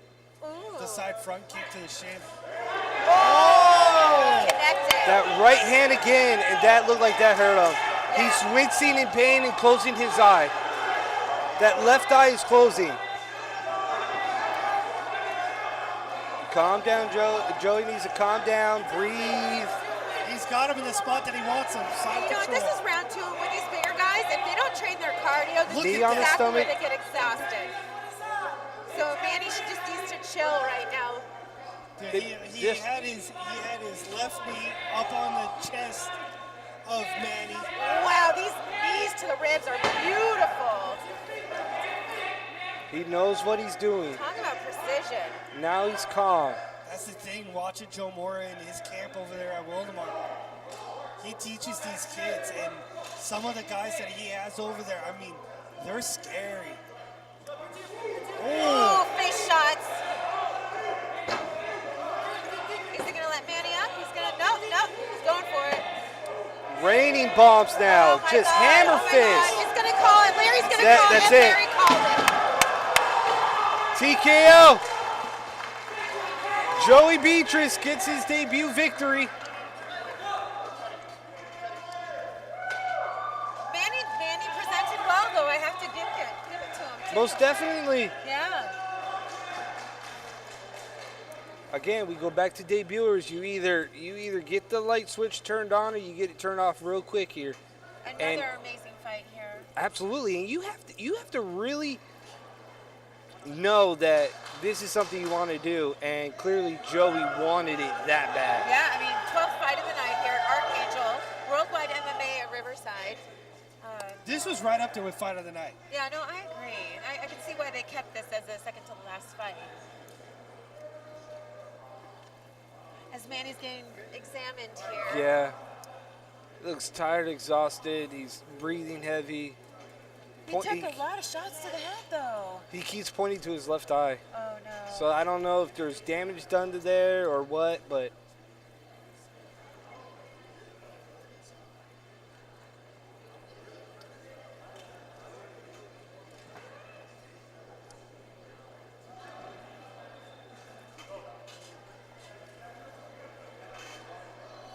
So this is Michelle Manu here with the Ducross Brothers, Sports Warriors. right. With their 10 millionth episode of their talk radio show. We've got JT Media is handling all the production tonight. Heather Hyatt, an amazing matchmaker. Amazing card. What can you guys say about her? Amazing card. She's been doing this for a long time, and it shows in the way that she puts the card together, the way that she looks for strategic fights. Because I've seen a lot of people that are claimed to be matchmakers, and they throw cards together, and when you look at the fighters and the stylistics, it doesn't match up. And 90% If they even show up. Right. Correct? Right. And even when you have fighters that fall out, like we lost the title fight, like we lost, I think there was 5 fights altogether that we ended up losing. Even fighters said, you know what, we'll go up in weight and take a fight. That's a testament to her matchmaking skills, because she goes out there and gets fighters that want to fight. Like I was telling Sean earlier this afternoon, half these guys on the card, 3 months in between each fight. Oh, definitely. We saw a couple returning from our last Archangel event. That right there tells you that she's going after.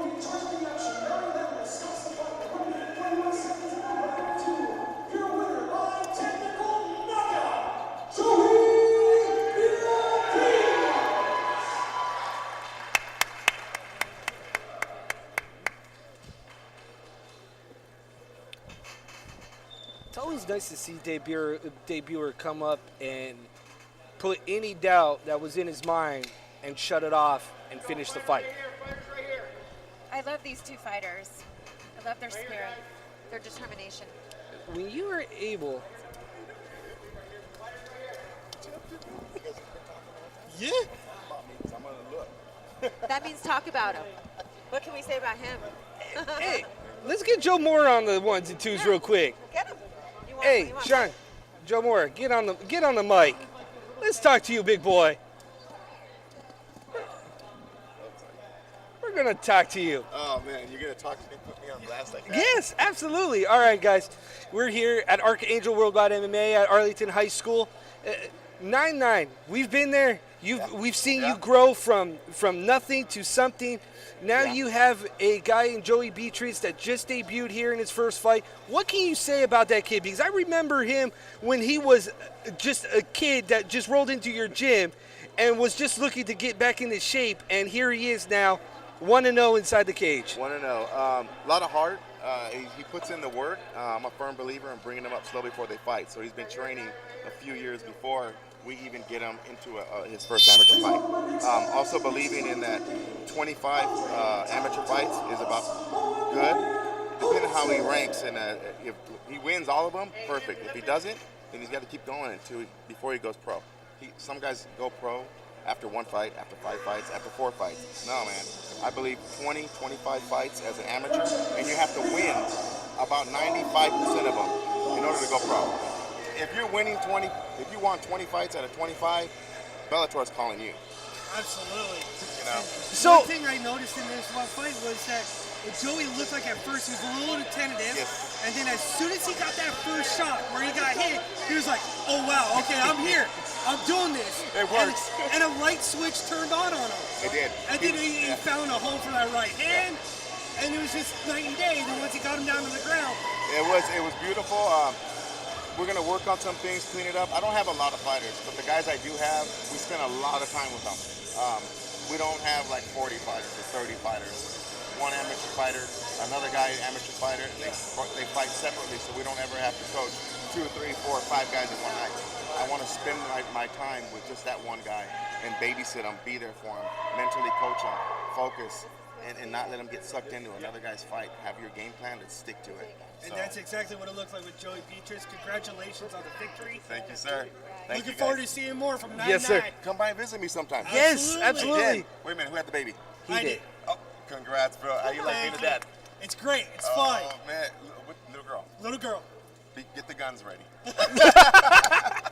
Hey, good guy. Joe Good Mora, guy. 9-9. Victor, I mean, incredible. Incredible night for him. His guy gets the 1-0. What's up? The grand entrance is right now. Oh, Andre Hudson, right? we get the grand entrance. Andre Hudson, Armando Marcial in the cage.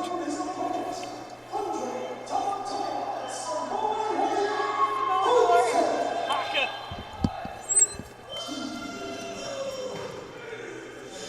Told you. Yeah.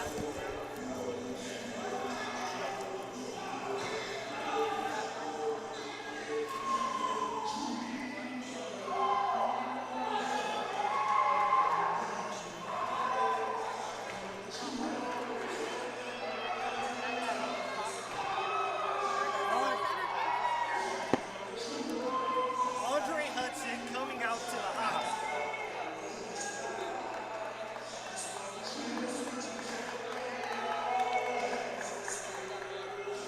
I remember years, we've been doing our talk show for a long time. We had a guy that is the cousin of Dwayne "The Rock" Johnson on our show, Toa Reed. And we had him do the Haka. Haka on for our us, show. a special Haka for us. As you can see, I'm not easily impressed with a lot of what I hear. I think we should have had her done it and it could have been better. Oh, I'm not that arrogant. If I was professional, I'll have you go.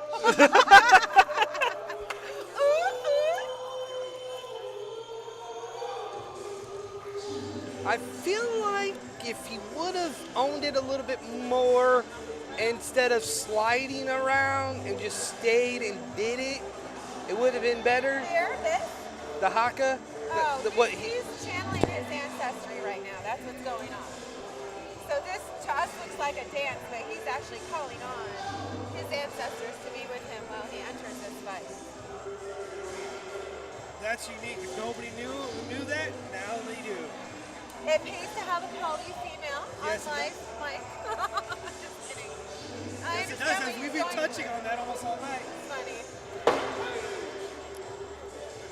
The Samoan dialect, they do a lot of slapping of themselves and others, and then obviously the crowd. Is there a reason why they do that? I'm not Samoan. He's probably half like myself. His last name is Hudson, which leads me to believe that he's half white.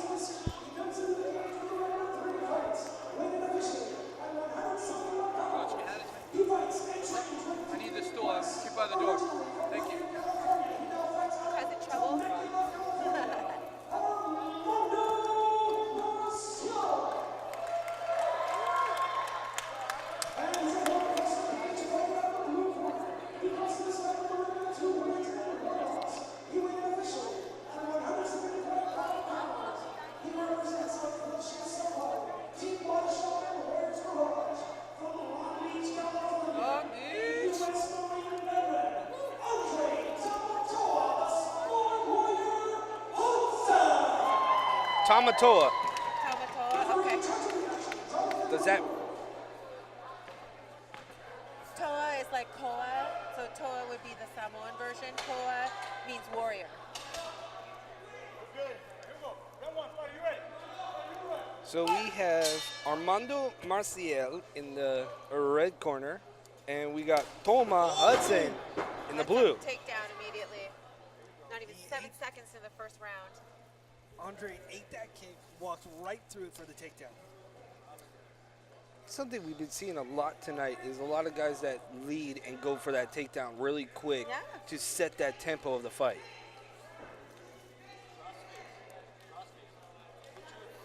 Inconsequential body shots. Right. A lot of these are not doing anything except trying to score points at this point. If I was the judge, I wouldn't give points for that. Right? No, that doesn't count. I guess I look at effectiveness. Watch the armbar. Oh. Oh, this is going to be bad. Oh. Lands on his feet like a cat. Dude, we got a perfect 10 on a dismount. And Oh! Marcial put that knee right in that chest of Andre. It would have been better if you did not throw him over the top of your head so he could land on his feet. Should I would have spiked him on the ground. have powerbombed him all on Quay Rampage, Jack it back. Back in the Pride days? Yeah. Oh, right? wrong sport, you guys. Wrong sport.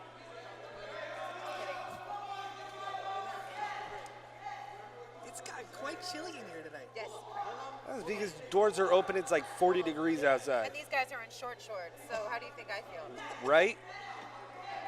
You're in a dress. At least I have a t-shirt and jeans on. I'm Okay. somewhat halfway decent and not freaking cold.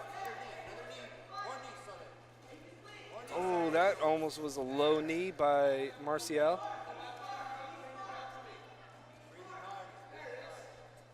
I do like the fact that we're seeing a little bit more of the athletes as they grow in MMA, that they're using a lot of the double underhooks, the wizards, you know, gaining cage control, using that a little bit more.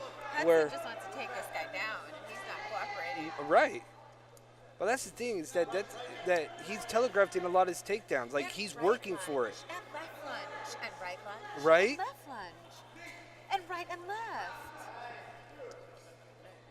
You should make a dance at this point. Slide It to is the with left. this- Slide to the right. Use the cage, Use the cage. And breathe. And breathe. and stretch, And straight. and lock, There you go. Thank you. and broke it up. We got a break against the cage.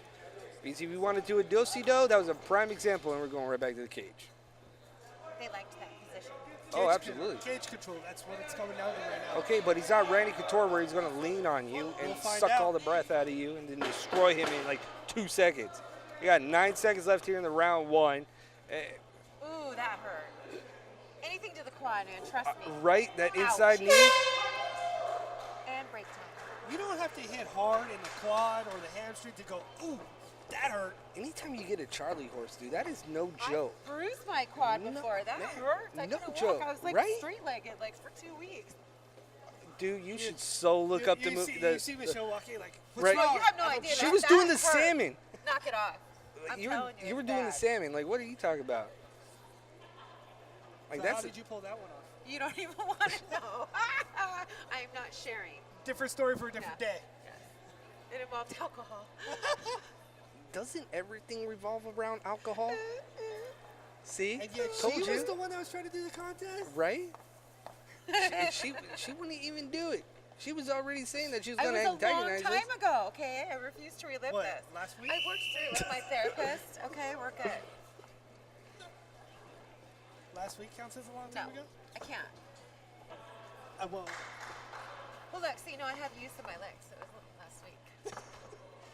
All right, so 2 weeks ago, we'll give that a pass. but you said you healed quickly. Huh? You said you healed quickly. Yes, that's it. Wolverine. Round 2, here we All go. right.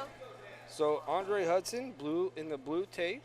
We got Marcial in red right here. Round 2 at Archangel Worldwide MMA with Michelle Manu, my brother Sean Ducross, and myself, Tristan Ducross. We are the Ducross Brothers Sports Warriors. And what? We're going for a takedown attempt again. Seems like it's been like that. Hey, you finally got it. it's always weird when all of a sudden you see a takedown when that's 90% of the fight that you've been trying to do is to get that takedown. Why? And then do what? Right. Lay You're on him. just gonna lay there. This. Ouch! Ouch! Ouch! And let's poke and poke and see that's the thing. Like hug you. See, this is the time. This is the time that if you're on the bottom, if you do enough work, and we're gonna stand him you're up. gonna win that. See, that's the thing that bugs me. Like a lot of people, when you listen to commentators call the fights, right? We're calling exactly what we're seeing. A lot of people should do that a little bit more. Is that you're seeing two guys that are going to work, but we're seeing a one-dimensional fighter here. We're seeing a guy that is literally pinning his opponent against the cage for a takedown every single time, every step of the way. Oh, that knee hurt him in the rib. Yeah, ribs are fragile. Those hurt too. There's a And takedown. then here we are again, though. So now what is what I'm asking? What after this? See, I personally would give the round because who's active right now? The guy on the bottom is the one that's Martial active. is. See, and that's what everybody kind of gets lost in it. When you're watching a fight, right? You see the guy on top, you see the guy get the takedown. But me, I'm looking at the whole perspective of the fight, and I'm seeing Martial doing more of the damage from the ground. Yeah, red corner is definitely. He's staying active. He's using what he's saying, supposed if to. you're gonna lock me here, I'm gonna take advantage of what's Right. open, and that's your head. See, and he could just hold him right here and get another stand up. We have 52 seconds left in round one. In round two. I would understand that is that, you know what, let me go ahead and hold him and get another stand-up. But if you can't stop his takedown right now, but yet you can defend from your back and strike from your back, at this point you let him take you down. And then you just work from And the there bottom. you go. We're going to get a stand up. See, I wouldn't want that. I would want to stay on my back and strike from the bottom. Because you're earning points that way because See? See? Shoot in again. And the thing is, he leads with his head, so I would Yeah, go for I a guillotine. agree. There you go. or what has been the theme tonight? 2 uppercuts have ended 2 fights. Absolutely. Why not launch another uppercut? Yeah, you're leading. You're leading with your head. Why not catch him with an uppercut? We've said it. It's the punch that is not utilized much. And if you're leading in with your head when you're diving for a double or a single, you're open 90% of the time to a guillotine or an uppercut. I think it's there all day, and he should take it. Well, he's got one more round. One more round to do something, but for Andre Hudson and Martial, both these guys, I'm kind of a little bit disappointed when you see that you get one fighter that is only one way, where I'm going in here and I'm pushing it for a takedown, but nothing beyond that. Martial is the only one that's doing everything. Like by default, the first 2 rounds I would give it to Martial. You know what it reminds me of? It's like one of those computers that just keeps looping and gets glitched, right? Because they keep stopping at like the same point. So they got this on loop? Yes. So Like we're gonna stop like Matrix, right? The cat walks by, then the cat walks by. Sole, Then he I goes, need a big "Whoa, combo." Deja vu, right? We're at deja vu. We got one more round. Round 3. Here we go. This is the last and final round here at Show me the Archangel, money, honey. right? Leave it all out there. Just let the hands As go. soon as he comes in, bring that knee up. Right. Bring that arm up. Don't let Bring him up that grab that uppercut. There's the uppercut, but it hit him in the lower abdomen. Should have been up a little bit higher. There's a leg Nice. kick. There we Nice. go. Precision now. Yep. Purpose. Not wild. There's another leg kick by Martial. It's Did you there see all that? day. That He's- right leg kick almost buckled the left leg of Andre. I would go right back. There you go. Another leg kick by Martial onto Andre. Now he sees it. There's the leg kick again. I would go. But he keeps leaving it out there. He's Switch your gotta stances, check that. right? There it Switch is your again. stances. Yeah, switch or Chop check it. that leg. See, now we went southpaw for a Oh, second. caught him with the left-right combo. And immediately the reaction is, I got to get this guy to the ground. He cannot stand there and trade. He's strong, though. Make no mistake about it. Andre Hudson is strong to be able to pick up Martial just drag him across the cage. And tired. Right. See, when you're looking at the jostling for position against cage, there you go. Good A overhand. connection of a right. My Marcial to Hudson. Look at that leg kick again. He snaps that in there. Oh, Just he missed saw that.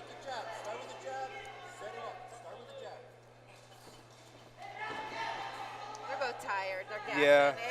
Understandably, they've been all over this ring, almost breaking it. So And that's the thing too, is that when you're using all your body weight to pressure the other guy, you'll wear him down a little bit quicker. and when you're lifting the other guy's entire body weight, It'll tire you out. absolutely. Going for a single up against the cage. Nice base, protecting. And that's another defensive move that we don't usually see anymore, is that little hook around the calf to avoid that takedown. Slowly, Jostling for position, still trying to, not listening to his corner. oh, right, not at all. Hudson's corner yelling out instructions, and not one of them is going into his ears. Corner's yelling, knee to the belly, and we got a guy that's going for a single leg. Correct. Yes, you're right.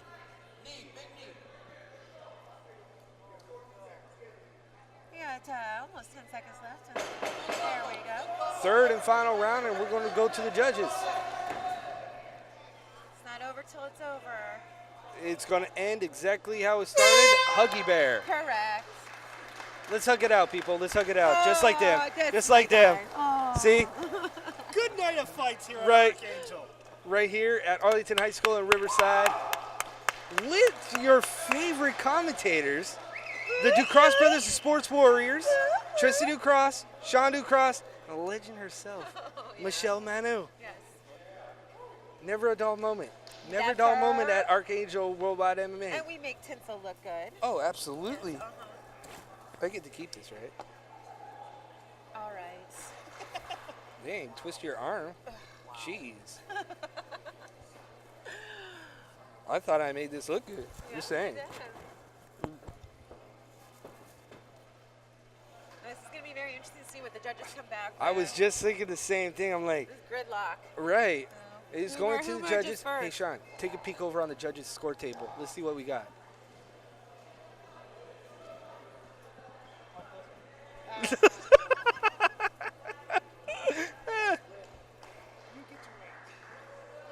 I better get the weigh in. You guys are going to get 86 from the All right, we're hearing from the judges that we have a split, but I'm hoping that they get it right. Can I crawl under there and get my Like, Thank you. Yep. Great fight. Oh my God. Who do you guys give it to? Ooh, I'm gonna, yeah, that's who I was going with. but we got a split That's a good decision. fight. We have a split decision. Yeah? Yep. That's the only thing they'll tell us. Okay. You guys, at the end, we need to face that beautiful camera lady for a close. Okay. Okay. Do we have a decision? We have a decision. Judges are going to pass off the scorecards. Good fight, guys. You better get it right. That's all I'm saying. You better get it right. It's better be Marcial. I'm just telling you. You cannot influence the judges. I am trying to influence the judges Be right quiet. here. Take his mic away right now. Don't even put him in a rear naked. I'll totally do it. I'll totally tell you. Get over.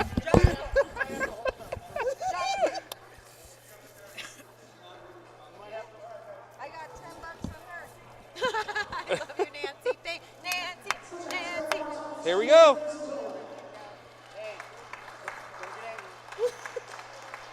Remember the closing. Okay.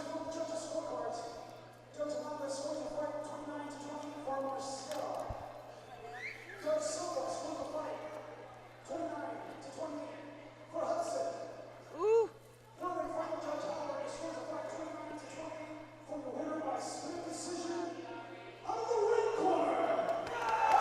My man.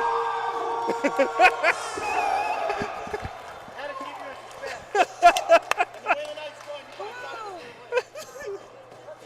All right, guys. That is the end of the night. Are you kidding me? What a night. What a night here at Archangel Worldwide MMA Law of the Fist 2 at Arlington High School in Riverside. Judges nailed that one. Split decision. We're the Ducross Brothers, the Sports Warriors. I'm Tristan Ducross. This is Sean with the lovely, the legend, Michelle Manu. Incredible nights here. We had 13 fights. We only had a couple that went to the decision. We got our first 185-pound champion in Corey Hall, who was supposed to fight at 170 and went to 185 and took on what was supposed to be a beast and a hard challenge in itself. And he walks away with the And championship. Angel Romero showed that he was a beast and he was a tough task. But sometimes when you got to be a champion, you got to step up, you got to rise up. Corey Hall did just that. You got some future guys that you got to look forward to. Robert Duran, you got Becerra. Ali Jafari, Tony Beatrice from 9-9. These are the kids that when you come out and you look at an event like this and you put it on, from Heather Hyatt putting on all these fights, you look at the next future, the next wave of stars. You could see that here tonight on hand. You have a handful of guys that you look for the next one and the next one. These guys are going to be right there in the front picture. Definitely. And just stay tuned for Archangel and the future of what this promotion is putting out there for the future of the fighters. Absolutely. We're the commentating crew, the Sports Warriors, the Ducross Brothers, Michelle Manu. We're signing off here at Archangel. Happy holidays. Happy holidays. Tinsel. Thank you.